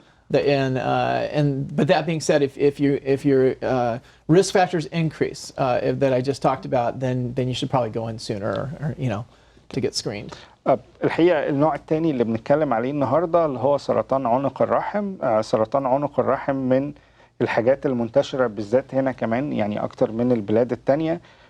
على مستوى الولايات المتحدة في 13,000 حالة كل سنة، في منهم تقريبا 4,000 بيموتوا، يعني نسبة 30%، واحد من كل 3 منهم بيموت. الحقيقة ده له أسباب كتيرة جدا، منهم العلاقات الجنسية في سن مبكر بشكل كبير جدا. لو تم علاقات جنسية مع أكتر من طرف أو أكتر من شريك ده بيزيد برضو بشكل كبير جدا. من الحاجات اللي بقولها وبتزود كل أنواع الكانسر هو التدخين. فالتدخين بشكل كبير جدا بيزود فرص سرطان عنق الرحم. زي ما أنا قلت، العلاقات الجنسية في سن مبكر، أنه يبقى فيه أكتر من سكشوال بارتنر أو أكتر من إقامة علاقات جنسية مع أكتر من طرف في نفس الوقت. كمان حاجة مهمة جدا وأكبر سبب من مسببات سرطان عنق الرحم هو فيروس بيتنقل أثناء العلاقة الجنسية، اسمه ال HPV أو الهيومن بابيلوما فيروس. من الحاجات اللي بتبقى يعني سبب كبير جدا من مسببات عنق الرحم اللي هو الهيومن بابيلوما فيروس.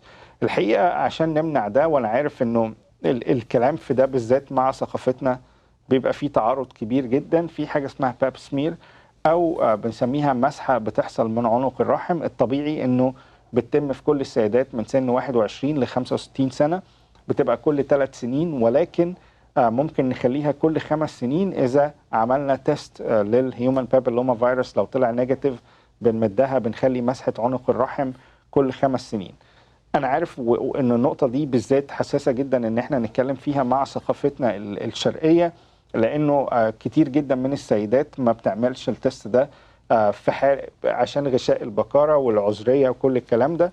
ولكن الكلام في المطلق بشكل عام إنه من 21 ل 65 سنة مفضل جدا إن إحنا نعمل مسحة من عنق الرحم كل 3 سنين أو 5 سنين لو الهيومن بابيلوما فيروس طلع نيجاتيف، لأنه ده بيساعد بشكل كبير جدا عن الكشف المبكر عن سرطان عنق الرحم والتعامل معاه في مرحلة مبكرة جدا جدا.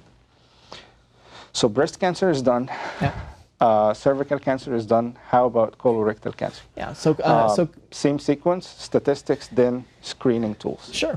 So colon cancer is the 4th most common cancer in the United States. It's the 2nd leading cause of death, cancer death in the United States. We start screening at age 50 generally.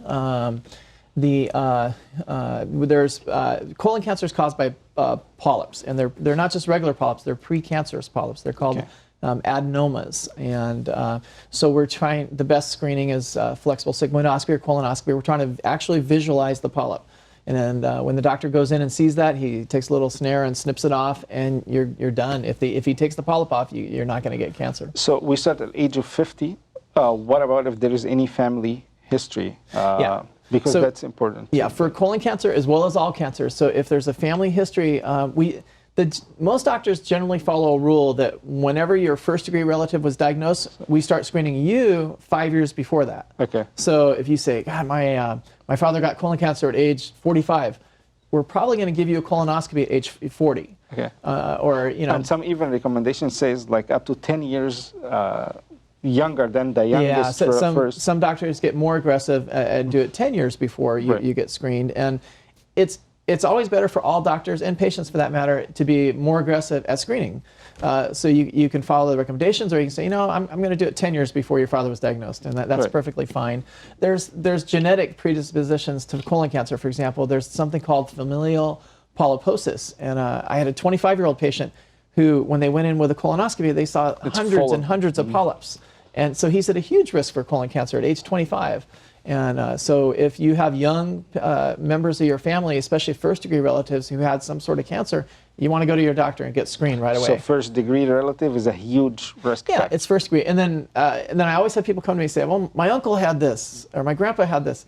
You're really not at increased risk, getting it. So second-degree, third-degree relatives does not really give you a big increased risk. Okay. for most cancers. So what's the screening tool for colon cancer? So there's different screening tools. The most common thing people are doing these days is called a FIT test. It's an immunochemical test that's extremely accurate. So people remember the stool cards that we used to do. We say put a small sample of stool on the card and bring it back. All that does is check for a tiny bit of blood. The immunochemical test is much more accurate. So if you do that every 12 months, there's some good evidence that it's just as accurate as identifying colon cancer as a colonoscopy. So it could be a replacement for a colonoscopy. It could be. They're still working on the studies, and but that's the minimum you should do. Just do that stool card test. It's called a FIT test, capital FIT, and do that every 12 months, and most insurances cover it. It's kind of interesting. The evidence-based medicine shows that flexible sigmoidoscopy, which only goes up to about 60 centimeters or half the colon, combined with these stool cards, that's where the evidence-based medicine says it prevents colon cancer.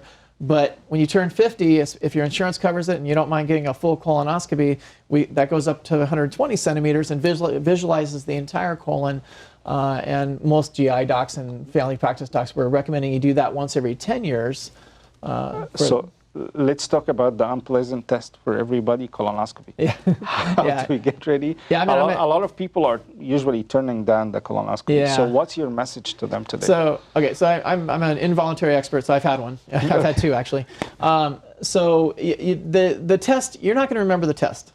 Right. It takes all of 5 minutes. They give you Versed through your IV, which is an amnestic. You're going to wake up from the actual test and go, Doc, did you get started yet? Have you done the test yet? And because you're not going to remember. Right.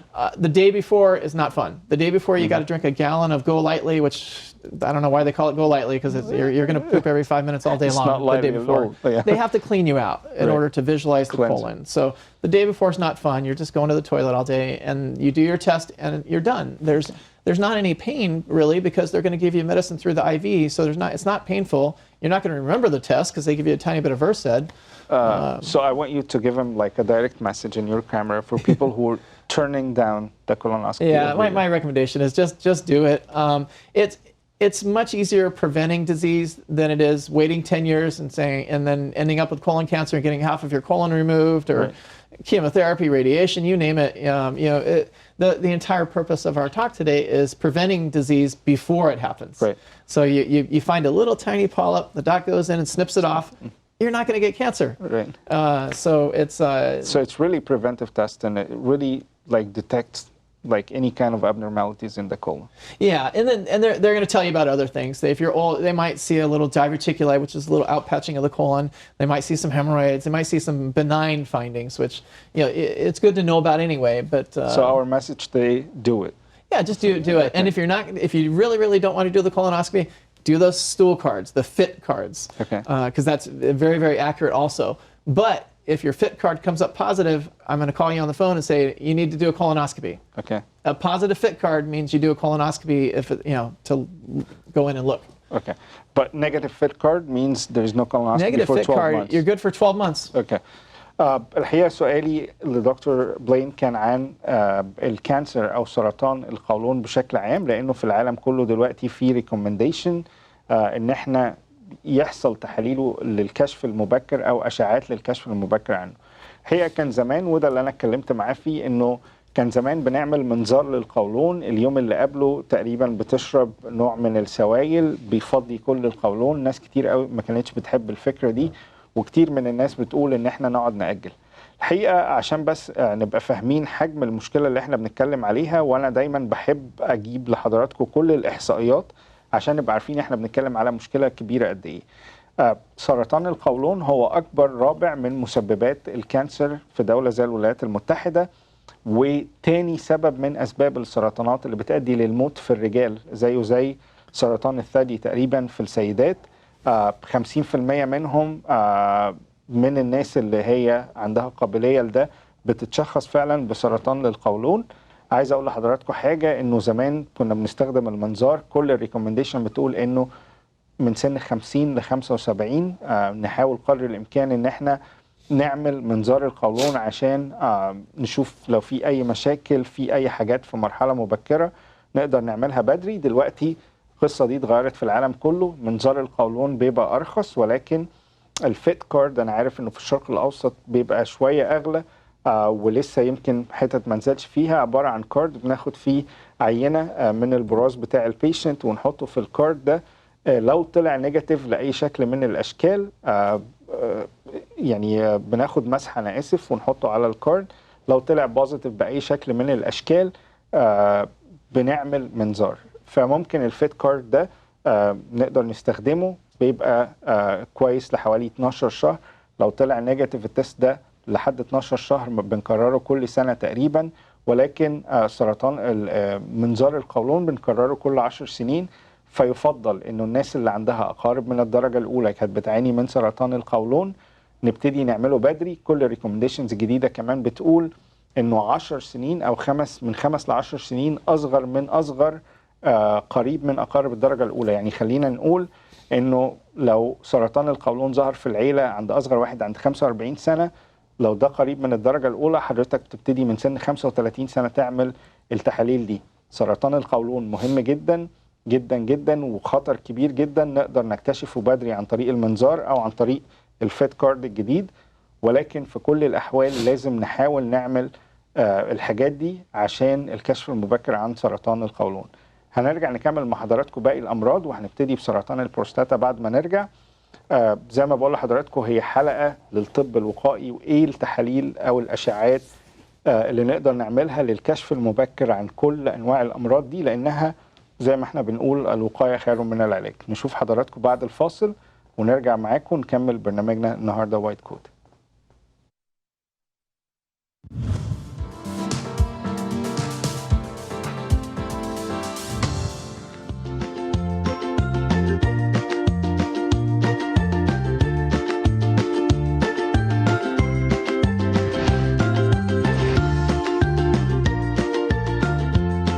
Hi and welcome to the first episode of White Coat. I'm Tamer Michel, the host of the new show White Coat.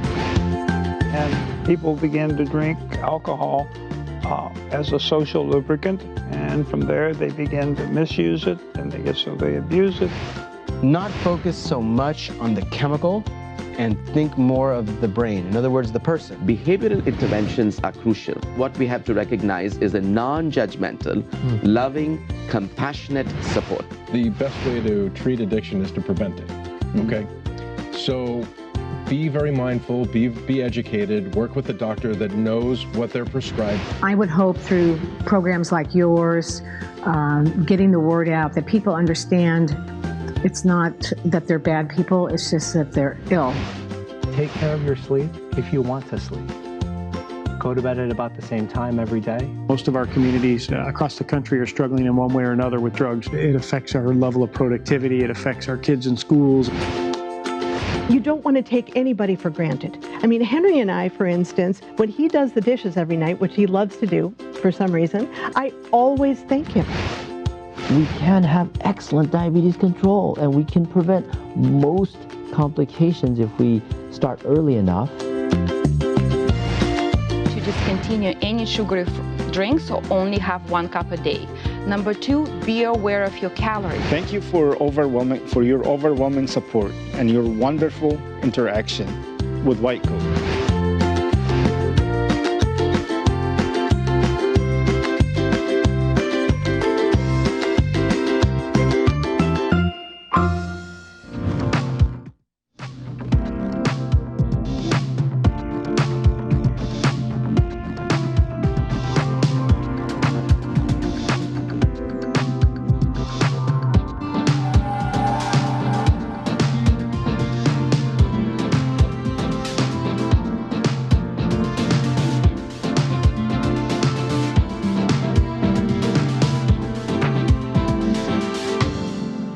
Are you tired of being overweight?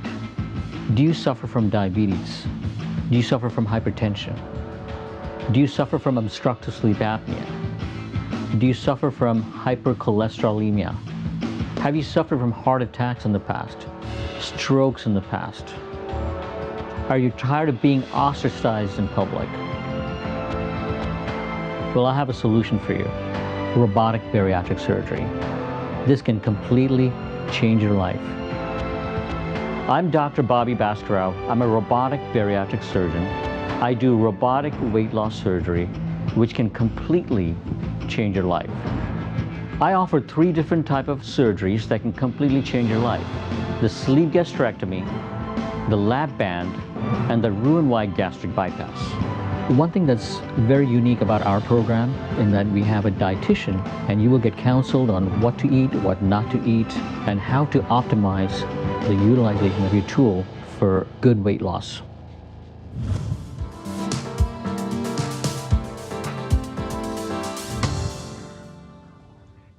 أهلا بحضراتكم مرة تانية في الجزء الأخير من حلقتنا النهاردة وايت كوت عن الطب الوقائي والتحاليل أو كل الفحوصات الطبية اللي ممكن نعملها للكشف المبكر عن أنواع معينة من الأمراض. الحقيقة ابتدينا مع حضراتكم بفكرة التمدد الشريان الأورطة، اتكلمنا كمان عن امتى نعمل كشف مبكر عن مرض السكر، اتكلمنا كمان عن سرطان الثدي، اتكلمنا عن سرطان عنق الرحم، اتكلمنا عن سرطان القولون، اتكلمنا على كل الفحوصات الطبية الجديدة اللي بتتعمل للكشف المبكر عنهم، لأن زي ما قلنا لحضراتكم الوقاية خير من العلاج.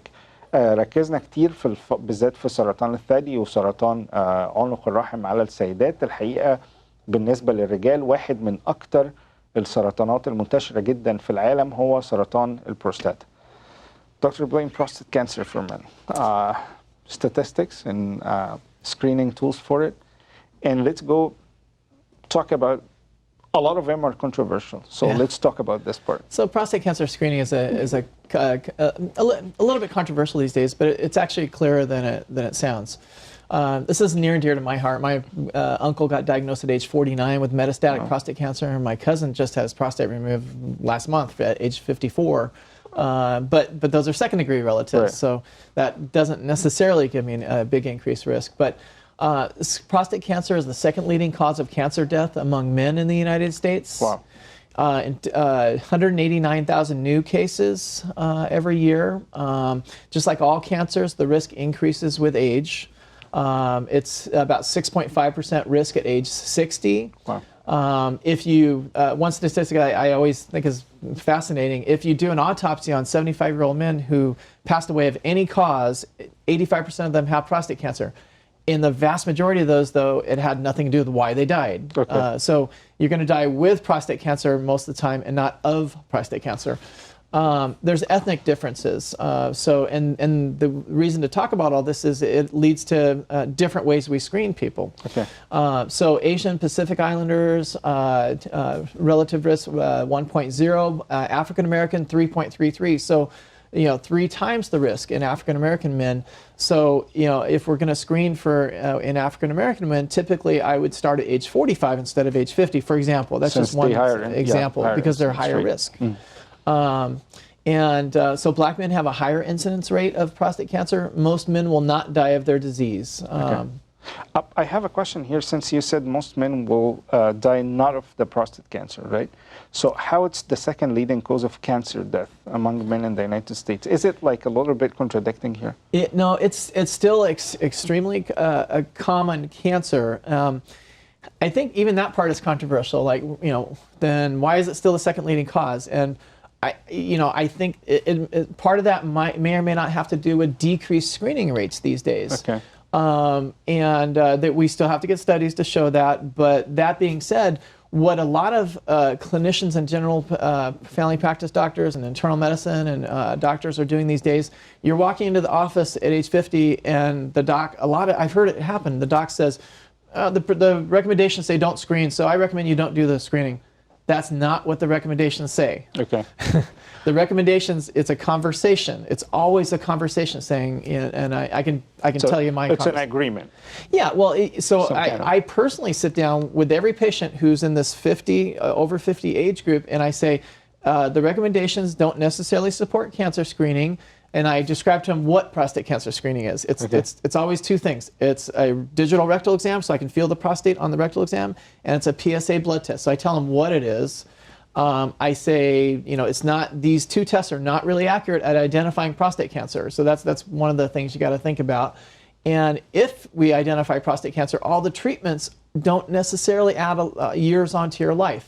So the chemotherapy, radiation, surgery, they don't add a whole lot of years onto your life, if any. Yeah. And then the conversation becomes, okay, well then why do the testing if I can't add years onto my life? It's like, well, personally, I want to know if I have prostate cancer at age 45 and not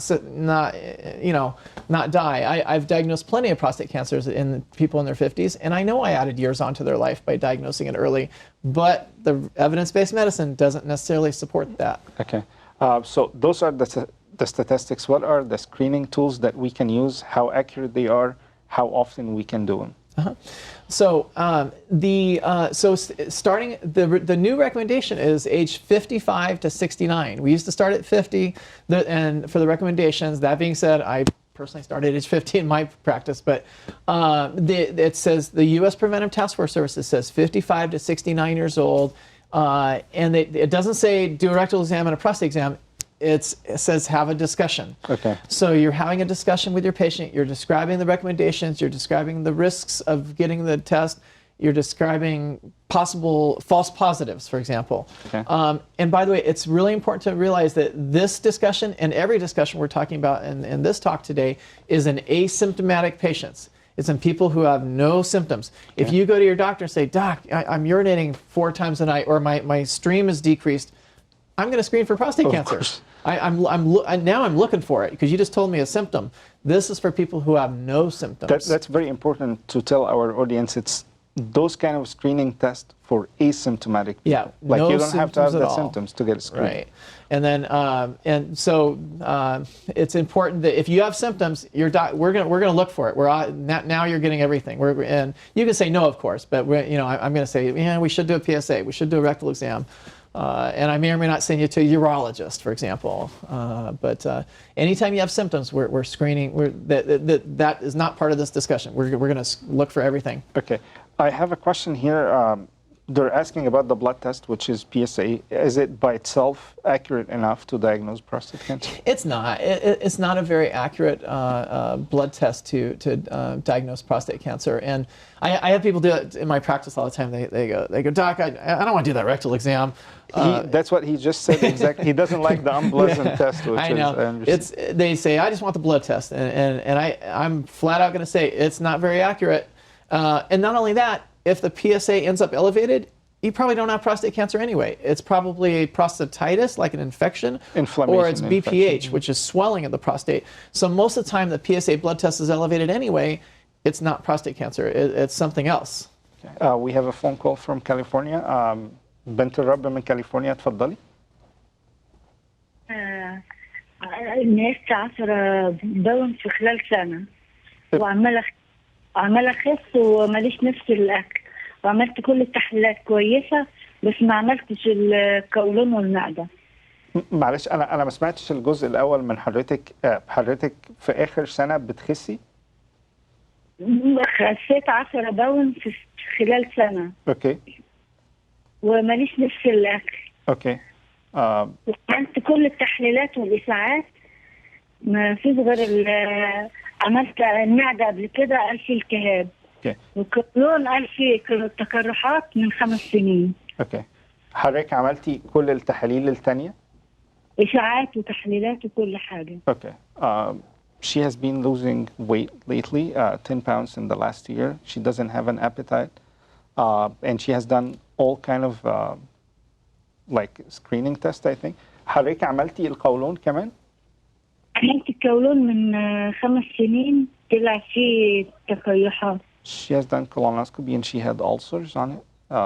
What else she can do beside those screening tests? So for a general symptom like that, just general weight loss, the first thing we always do, if you come into my practice, I'm going to do a complete history and physical exam. So I'm going to ask you about your past medical history, past surgical history, family history for risk factors.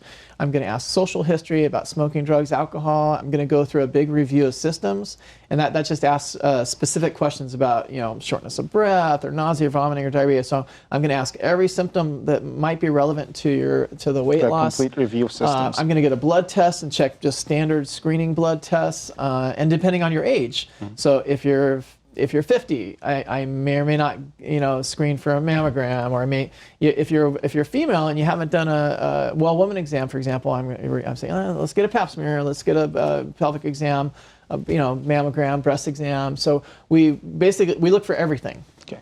طب معلش لو زي ما ده قال دكتور بلين انه احنا محتاجين يعني نجو اوفر كل الميديكال هيستوري بتاع حضرتك، كمان لو نعرف السن يبقى كويس. فلو حضرتك تسيبي رقمك في الكنترول روم هنكلم حضرتك بعد الحلقه عشان محتاجين تفاصيل اكتر من حضرتك. بشكر حضرتك لاتصالك. So back to the prostate cancer again. Just a quick review about this question. PSA is not as accurate as because that's the question on Facebook. So my discussion with patients is if you're going to screen for prostate cancer, it's always a digital rectal exam and a PSA. It's not one or the other. You don't say, I don't want to do that rectal exam. Let's just do the blood test. If you do that, I'm going to write in the chart, say, I recommended he do both, but he chose not to, but you always do both. That's like doing half of a screening or something. And you can say that about any one of these tests. If you're going to do it, you do the appropriate screening that's acceptable, for 38 screening. years old bodybuilder taking steroids, testosterone. What is it? How old? 38 years old bodybuilder. He's taking testosterone, like steroids in general. He's asking you, does it affect or make him more liable to get prostate cancer than usual? Yeah, it does. It increases the risk of prostate cancer. It probably increases the risk of other cancers. It does a whole lot of other bad things. And you can think about the baseball players who have passed away, and I'm not going to go through specific names, but you can think of a lot of baseball players who passed away at early ages, and other sports. And so it affects your heart. It can damage your heart. It can damage your adrenal glands. It can cause emotional, psychiatric issues. Shut down his whole endocrine system in general. Steroids and testosterone. There's some evidence that testosterone can affect your heart and cause heart disease. So my attitude on all this is very simple. Just eat a good, healthy diet. Do not take supplements or steroids or hormones if you don't have to. You can get plenty of muscles just working hard and not doing steroids. He just responded back. He's saying he's not doing hardcore testosterone. It's just androgenic supplement. It still affects the hormone.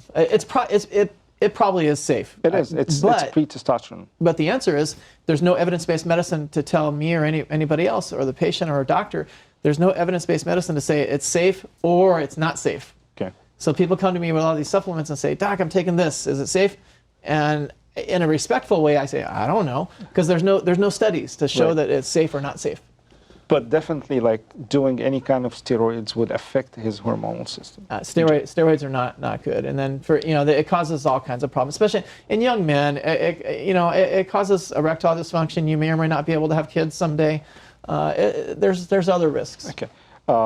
الحقيقة اتكلمنا على سرطان البروستاتا بشكل عام في الرجال. زي ما قال دكتور بلين احنا بنحب نبتدي السكريننج او الفحوصات او الكشف المبكر من سن عادة بنحب نبتدي من سن 55 سنة ل 69 سنة في الرينج ده عند الرجالة. في الأول كنا بنحب نبتدي عند سن 50. زي ما أنا قلت لحضراتكم الإحصائيات بتوري حاجات كتيرة جدا.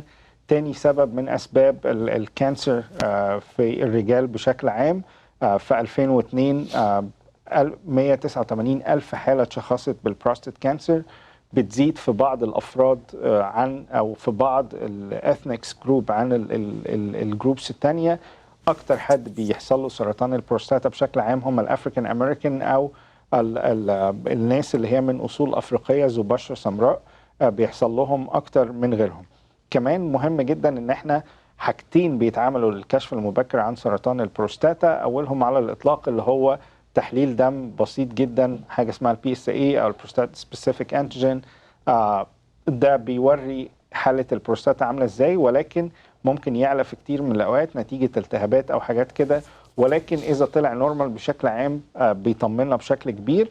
كمان حاجه تانية مهمه جدا هو الفحص الموضعي نفسه للبروستاتا. انا عارف انه جالنا سؤال على ده، احب برضه ارد على السؤال ده.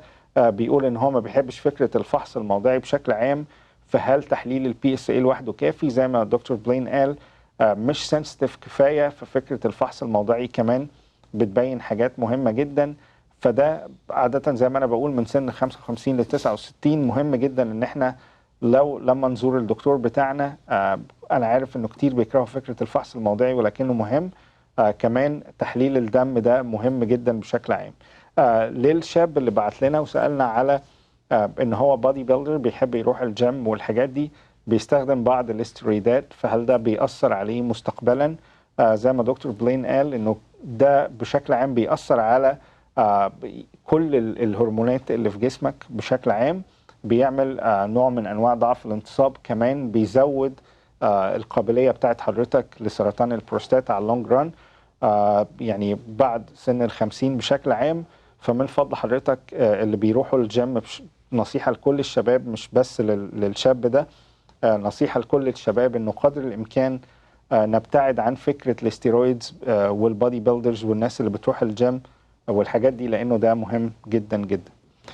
Dr. Blaine, vitamin D deficiency screening. How much do you recommend it? I know it's controversial, but do you recommend it? How often should every woman do it? So it falls into a category I recommendation, meaning it just means there's insufficient evidence to support screening for vitamin D. I think most doctors, you go see the doctor and we're going to do a certain blood test, and a lot of times we're going to add a vitamin D blood test on there, but there's insufficient evidence to show a benefit or harm for screening. There's some evidence that it helps falls in nursing homes if you screen and treat with vitamin D, for example. But that being, and there's some new studies that there's no good evidence yet, but there's some new studies that show that it may or may not help your heart a little bit, and that's still controversial. One of our viewers from Arizona is asking, do you recommend any daily doses of vitamin D in general? So so I personally take vitamin D as a vitamin every day, but there's no evidence-based medicine to support what I'm doing. Myself, with my father having a heart attack in his 40s, I just try to do any little tiny harmless benefit thing that I can find to maybe help, maybe not. So is there any daily recommended dose? If you're going to take it, it's like 400 units to 1,000 units every day. And again, this is for asymptomatic, so people with no symptoms. So there's other recommendations. So if you're a woman at age 65 or certain ages, and you have osteoporosis, so we're giving much higher doses because we're trying to decrease the chance or prevent fractures, for example. But in asymptomatic people who have no risk factors or falls or fractures, it's probably like 400 units is probably fine, or anything in the supermarket. But again, there's no science to show. Yeah, with osteoporosis, it's much higher. Well, if you've had I don't know, some people I've seen people get a fracture walking down the hall. Wow. or they're called non-traumatic fractures that don't, if I fall off a one-story building, of course I'm going to fracture my arm or whatever. But if you do things that you should not get a fracture and you still get a fracture, those are, and then you screen positive for osteoporosis, we're going to get much higher doses. We give, there's a 50,000 units, once a week recommendation, but that's outside the scope of this talk, but there's much higher doses in people who are at much higher risk. Another question, how do you screen for osteoporosis, especially it's very common in women? Yeah, it's generally a DEXA scan, it's called, and it's an imaging scan and they're typically looking for at the hip or femur, and there's something called a T-score, and they're comparing it to not high-risk patients. They're comparing it to average-risk patients. And if you score a certain number on that T-score, we're going to say you have either osteopenia, which is thinning of the bones, or osteoporosis, which is the actual disease process that gives you a higher risk of fracture. And at that point, we're going to talk to you about taking a medicine to build your bones up. How often do they usually do it? At what age should they start doing it? The T-score, the DEXA scan. So for the DEXA scans, I don't have the recommendation in front of me here. It's a question on Facebook, but they should start doing it, I think. The specific recommendation, if you talk to your doctor, we'll look up the guidelines and we'll go over the specific guidelines with you about when you should screen for that. But a lot of people come in their 40s or 50s and they want asymptomatic screening, and your insurance won't pay for it. So let's say postmenopausal women are more like they're more liable to get osteoporosis than others. And those are people with risk factors. Okay. And if you and there's an actual little algorithm that we do, and we punch in risk factors called the FRAX, capital FRAX, and you can actually Google it and punch in your age and your risk factors, and it'll tell you what if you have a recommendation to get screening or not. In 2 minutes, we have 2 minutes left. Quick message about vaccination guidelines. Yeah, so vaccination guidelines, it varies with age. So there's birth to 15 months, there's 18 months to 18 years old, and then there's adults. There's specific schedules, which we're not going to discuss, but specific recommendations, things like hepatitis B, rotavirus, which is an infection of the stomach, diphtheria, tetanus, pertussis, Haemophilus influenza, measles, mumps, rubella. These are all vaccinations that the children are going to get when they go to their doctors. For the adult recommendations, you should get your flu shot. This is flu shot season. Okay. So go see your doctor this month and ask for a flu shot. And there's 2 reasons to treat for a flu shot. It's to prevent you from getting the flu. It's to prevent you from giving other people the flu. Right. And you got to worry about babies and elderly and immunocompromised people. So the main reason for you to get a flu shot is so you don't spread it to people who might die. Like if you're healthy, you're not going to die, but why spread it to other people? So it's a herd population. It benefits everybody if you get your flu shot. Thank you so much, Dr. Blaine. It was very informative. It's a pleasure and honor, and we wish to have you back on White Coat soon. Thank you. It was my pleasure being here. الحقيقة زي ما ناقشت مع دكتور بلين فكرة فيتامين دي، عشان بس أجاوب بسرعة السؤال اللي جالنا، مهم إنه السيدات من وقت لآخر يشوفوا الليفل بتاع فيتامين دي بتاعهم. جالنا سؤال من بنت الرب من تكساس بتسأل على هشاشة العظام. في تحليل اسمه الدكسا سكان، عادة بيتعمل بعد سن ال50 عشان نشوف هشاشة العظام عاملة ازاي. فده مهم جدا ان الدكسا سكان يتعمل بعد سن ال50. الحقيقة دكتور بلين اتكلم كمان على التطعيمات بسرعة جدا، قال ان هي مهمة.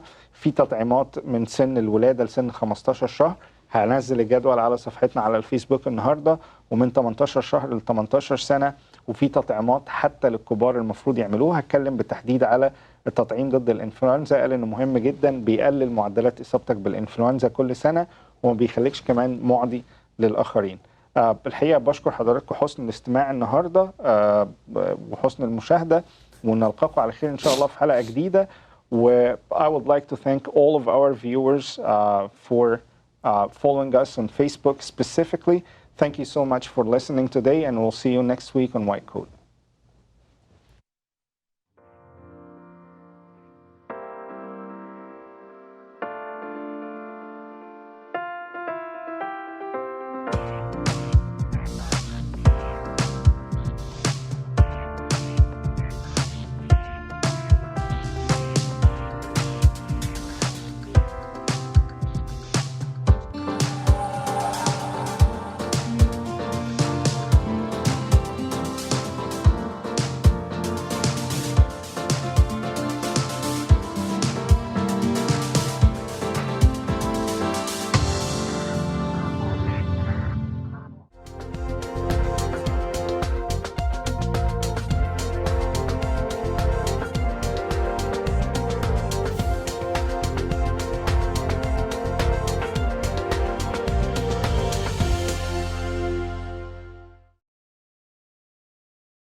تعضيدكم لقناة الكرمة يعود على حضراتكم وعلى كثيرين آخرين حول المسكونة.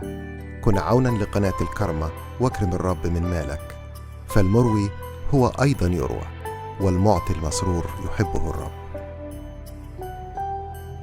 اتصل الآن على 714-709-4300 أو ارسل لنا على البريد الإلكتروني info@alkarmatv.com. كما يمكنك زيارة موقعنا الإلكتروني www.alkarmatv.com أو اكتب لنا على P.O. Box 3610 Seal Beach, California 90740.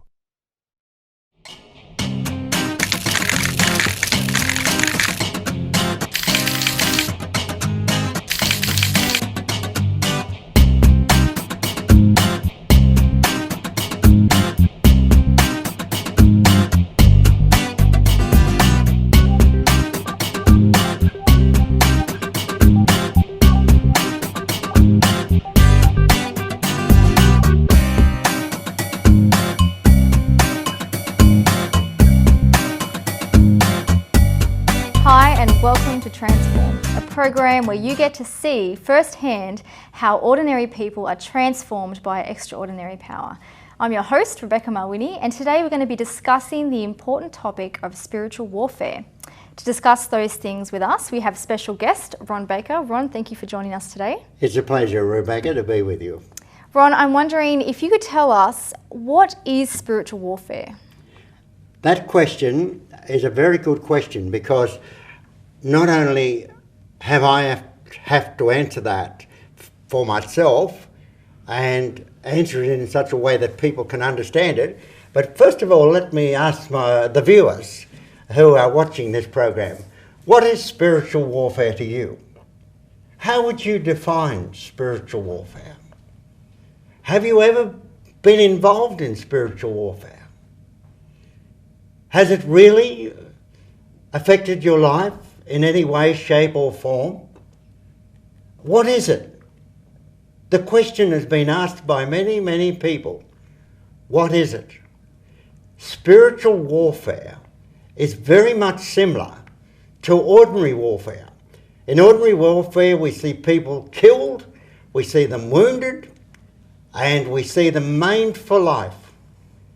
And there are parallels in spiritual warfare where people are killed. They may be still walking around in a human body, but their real personality, their real person has been killed by some destructive word or some destructive speech that's come from somebody who has not known what they've said in hurting this person. So what I'm saying to you today is that not only are people killed through spiritual warfare, they're maimed. Think of the people around you that are maimed today because of what spiritual warfare does. I'll tell you in a moment or two what other weapons of spiritual warfare. They are very, very vicious. But there's not only people maimed, but there's people that are wounded. There are many people, unfortunately today, dare I say it, who are sitting in Christian congregations who have been wounded as a result of spiritual warfare. Now, spiritual warfare, we're told very clearly in the Bible that the weapons of spiritual warfare are deadly. They're carnal. They're very deadly. They can have a great range from being like a bullet, and that can be temper and viciousness. And a lot of the execution of spiritual warfare today is found in the stabbings as well. People are stabbing people today viciously. And all of this has an indirect association with spiritual warfare. So we're finding today that people are having things happen to them. They don't really understand why they're happening. They're trying to find an answer to the things that have happened to them. But we can all relate it back to what the Bible calls spiritual warfare. Now I need to interrupt. I need to ask, where does spiritual warfare come from? Who is it between? It's between Satan and God. It's a very vicious attack between Satan and God. But if God is God, surely he doesn't need a fight. Surely he can win. Why is there spiritual but you see, Satan wanted to be God. Satan wanted to be the ruler. It tells us in Isaiah and in Ezekiel and other parts of the scriptures that he said to God in a spiritual battle long ago, he said, I am greater than you. I am. He said it 7 times. I am greater than you. And so Satan wanted to be greater than God. And then God said, no way. So then he was cast out of heaven and he became Satan. He was a beautiful angelical being. The Bible makes that very clear before he became Satan. But he became actually, when he was turfed out of heaven, he became Lucifer. Then we've given him the name, the devil, the Satan and everything. But when he was turfed out, because he couldn't be God, then he went after the creation of God. He went after man. He went after woman. And he went after that which God created. Yes, it's very vicious, very real. It's a battle. The battle lines are drawn, and the human being is the battle line. And God is one side, and Satan's the other. And Satan says, they're mine. And God says, no, they're mine. And that's where it all began, way back there in the heavenlies years ago, many, many, many years ago. Now this could sound a little bit airy-fairy, made up. Is there any evidence in the Bible of spiritual warfare? Yes, the Bible is full of evidence of this, of the principalities of darkness. And we have the truth for us in the Bible when we look back and read from the story that's told, or the letter that was written by Paul, the great apostle, in Ephesians chapter 6. He talks about this very thing we're talking about. He says, finally, my brethren, be strong in the Lord and in the power of his might. Put on the whole armour of God, that ye may be able to stand against the wiles of the devil. For we wrestle not against flesh and blood, but against principalities, against powers, against the rulers of the darkness of this world, against spiritual wickedness in high places. Spiritual wickedness in high places. Wherefore take unto you the whole armour of God, that ye may be able to withstand in the evil day, and having done all, to stand. Stand therefore, having your loins girt about with truth, and having on the breastplate of righteousness, and your feet shod with the preparation of the gospel of peace, and above all taking the shield of faith, wherewith ye shall be able to quench all the fiery darts of the wicked. You know, he must be very good with a bow and arrow, Satan. And take the helmet of salvation and the sword of the Spirit, which is the word of God, praying always with prayer and supplication in the Spirit, and watching thereunto with all perseverance and supplications for all saints. So the battlegrounds are drawn. There is a battleground. It's a very real warfare. It's a battleground. The Bible has a lot to say about it, all the way through the scriptures. And, you know, listeners, if you are in any doubt whatsoever, please don't take my word for it. You go get yourself a Bible and open up your Bible and start to read what the Bible says about spiritual warfare and about the activities of Satan. It's all there. I know how real it is, because I was involved in spiritual warfare for many, many years, because I was in the grip of Satan for 16 years in witchcraft. And I know how real this world is. So you've just said that you've experienced spiritual warfare. Could you tell us more about what that was like, what you experienced? Oh, it was very powerful. Very, very, very, very powerful. Spiritual warfare, when I began through teacup reading at the age of 12. One of my aunties was a teacup reader. And I, as a child, was looking for some direction. I was looking probably for acceptance. I don't know what I was looking for. But anyhow, I used to go visit her a lot, because we would make a cup of tea. I would drink the tea, and then she'd let the tea leaves dry, and then she would tell me. And she told me some fascinating things. She taught you this at age 12? Yeah, at the age of 12. Wow. And 99% of what she told me happened. It really happened. And when it happened, it convinced me that it was right. So that was the beginning. Then I graduated when I was a teenager to consulting a medium. And this medium was very powerful. And after a while, I started to learn all that I required to know about witchcraft, how to use it, how to apply it.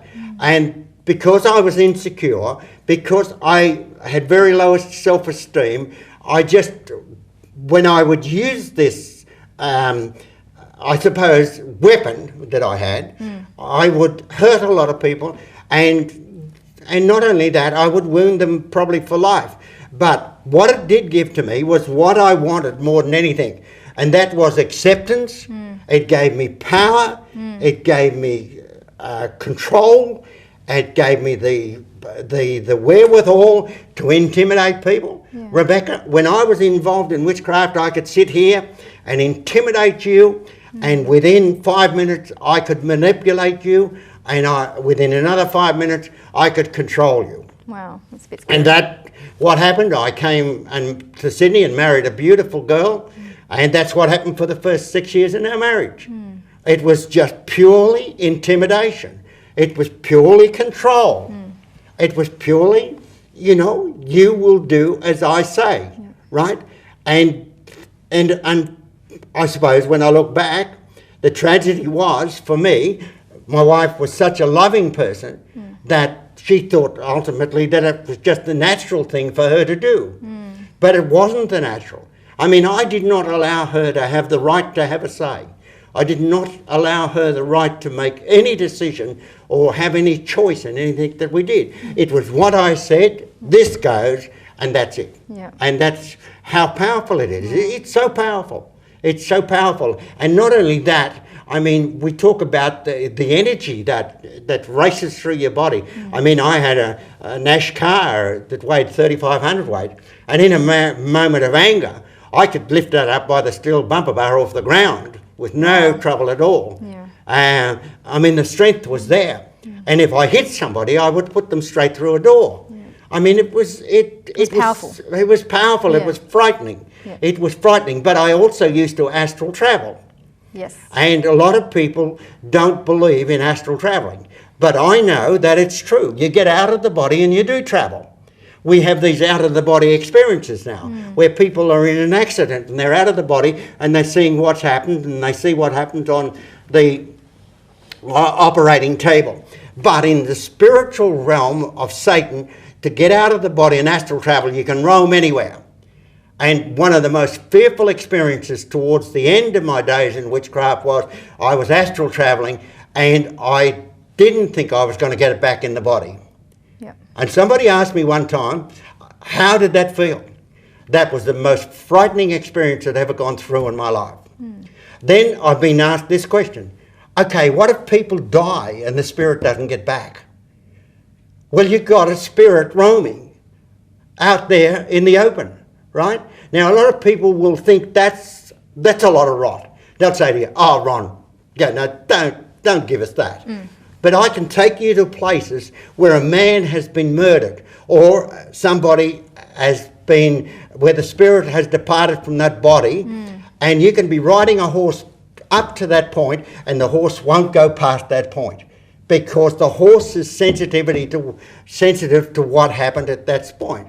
So astral travel was great, but it was also dangerous. Yeah. So there's a lot of things involved there. How did you get involved in witchcraft? Was there, I guess, was it forced on you? Was there an appeal? Did your friends do it? How did you get involved in it? My mother was very powerful. My mother was involved. My mother came with me and we went to see the same medium together. My mother was I loved my mother dearly. She's gone now. But my mother was a very, very powerful woman. I noticed when I was growing up as a child, my mother's personality could change from the kitchen to the front door, right? She's appeared as I know it now and understand it now. She had a dual personality. But I remember once she gave me a backhander at the table and lifted me probably 5 or 6 feet out of the chair to fall on the floor. That's not normal. No, that's not normal. No. She was powerful. She was powerful like that. I've seen my mother lift probably like a piece of concrete that may weigh probably half a ton. I've seen her pick it up as though it was a paper bag. Wow. I've seen the strength I've seen the things that she did. And okay, I was associated with her for a long, long time. But the irony of all of this was that when I became a Christian and was transformed, and my life was totally transformed, I went to see my mother when she was still alive. And I said to her, I love you and I forgive you. And you know what she said to me? She said, if you cannot renounce the Lord Jesus Christ and come back and worship the Jesus that I worship, she said, don't ever come back. Wow. She said, as far as I'm concerned, you're dead. And I did not speak to my mother from that day till the day she died. And when she died, she made a request that I didn't go to the funeral, but I went to the funeral. And when I went to view her, I prayed over her and thanked God that she brought me into the world, right? She was a very mixed up woman, but she was in spiritual warfare, she was in witchcraft, and that was her delight. She loved it. But the thing is, and I say this to the viewers, how many of you out there today are looking, and you read the stars, you're following astrology, you're doing all of this, and you're doing all of that, and you might say, well, somebody said to me once, they said, oh yeah, but what about the three wise men? Weren't they astrologers? They were astrologers, but they came under the direction of God following a star. When you read those stars that are in the magazines that you read, they don't come from God.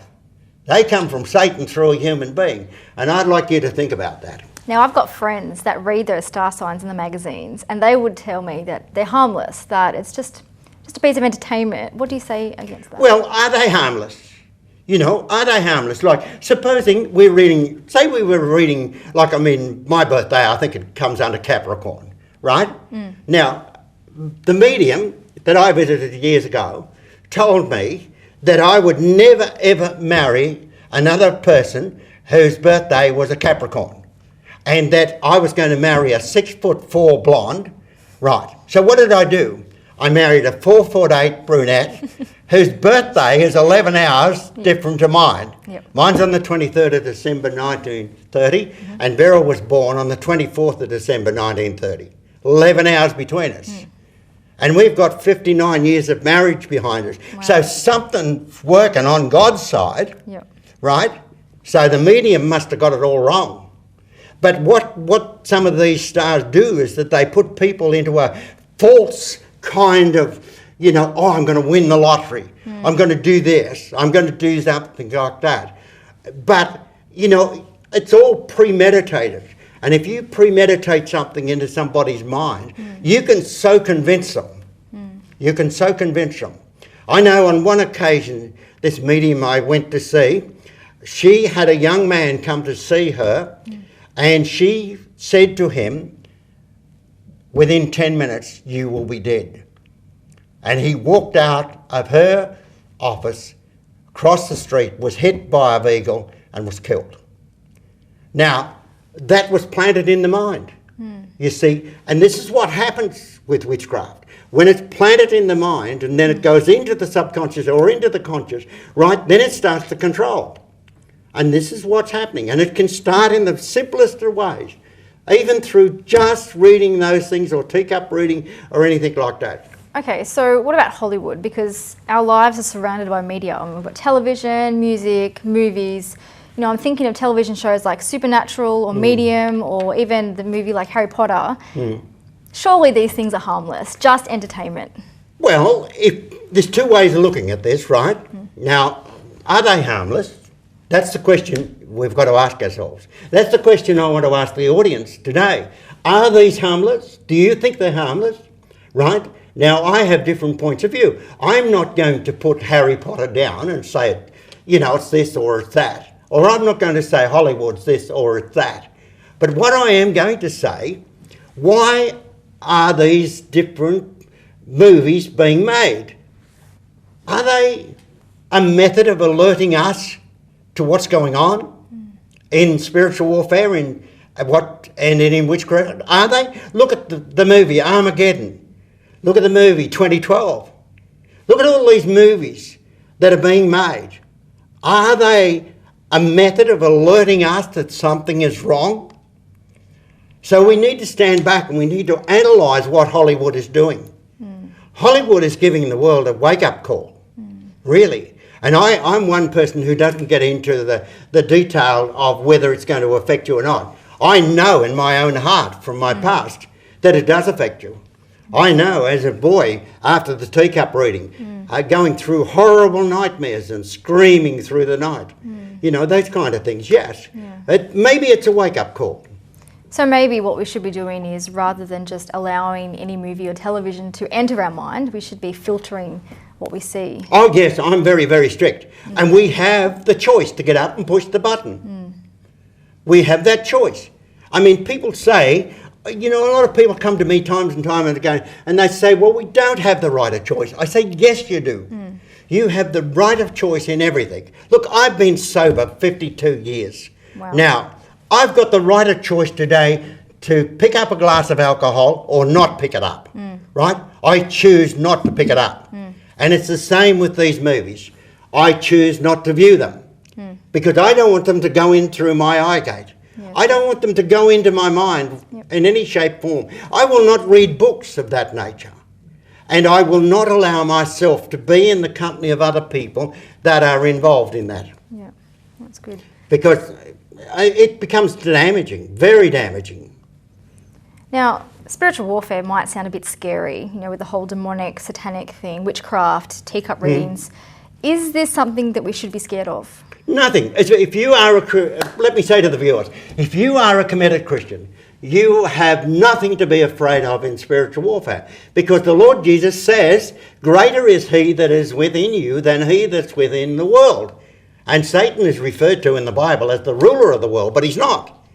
The Lord Jesus Christ, the lovely Lord Jesus Christ, is the ruler of the world. There's nothing to be afraid of. There's nothing to be scared of, because you have the authority over that.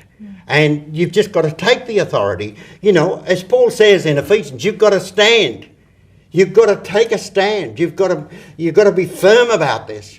And you've got to say, right, I don't need that. I don't need to tolerate that. Right? And, you know, maybe it's a bit difficult the first few times you do it, but the more you do it, the easier it gets. And it does get easy. And that's what I encourage people to do.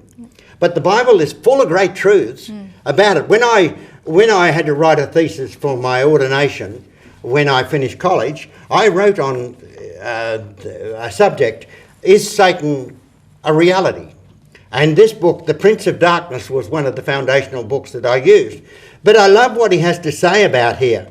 As the ruler of this world, the devil is concerned with the order and organisation of the cosmos in all its phases, and since the world system is completely under his control, its characters is anti-Christian and unscriptural. He talks there about the organisations, the corporations that are being controlled by satanic power. And then he says here, the unconverted walk according to the course of this world. So what's the course of this world? It's purely satanic before you become a Christian. When you become a Christian, of course, it's the course of God. You see, and then he goes on to say other things here. He says that, but the world is alienated from God, and therefore, friend of the world is the enemy of God. So he has all those great truths for us all the way through. So, listener, if I don't want you to take my word for it. I want to encourage you to go and open the Bible. Get that Bible that's got dust on it. You know, you've had it in the shelf for so long, and, you know, you've not even bothered to open it. Go and get it and open it up and read through it. And all the way through the New Testament, you'll find that the Lord Jesus Christ talks about Satan and talks about what he does and how he does it, and you'll read there very clearly what it is to you. Now, Ron, just as we close, is there something you would like to say to our viewers? Maybe some viewers are interested in witchcraft, or their friends are in witchcraft and they're kind of enticing them to make it look attractive. What would you like briefly to say to those viewers? I'd like to say to the viewers that are watching today, if you know that something's wrong, and you don't know what it is, but you know that something's wrong, that you're doing things that you know that you shouldn't do, and all of these things, and you're having nightmares or you can't sleep, and a lot of things seem to be coming in and crowding you, right? And after listening to the program today, you feel as though there's a possibility that may be for you spiritual warfare. My great concern for you at this moment is find somebody who is trained and gifted in this area and go and seek their help so that they can introduce you to the lovely Lord Jesus Christ, who can not only deliver you out of this bondage, but can transform your life and give you peace and give you freedom. That is what you need. That is what I needed. I was in this bondage for so many years until the 5th of May 1959, when I heard the beautiful words that Jesus Christ, the Lord Jesus Christ, could set me free. He could give me liberty. He could give me a transformed life. And beloved viewers, I can tell you now, after all these years, he's still the answer. He's still the only one. That's great. Thank you so much, Ron, for coming in and sharing with us your life.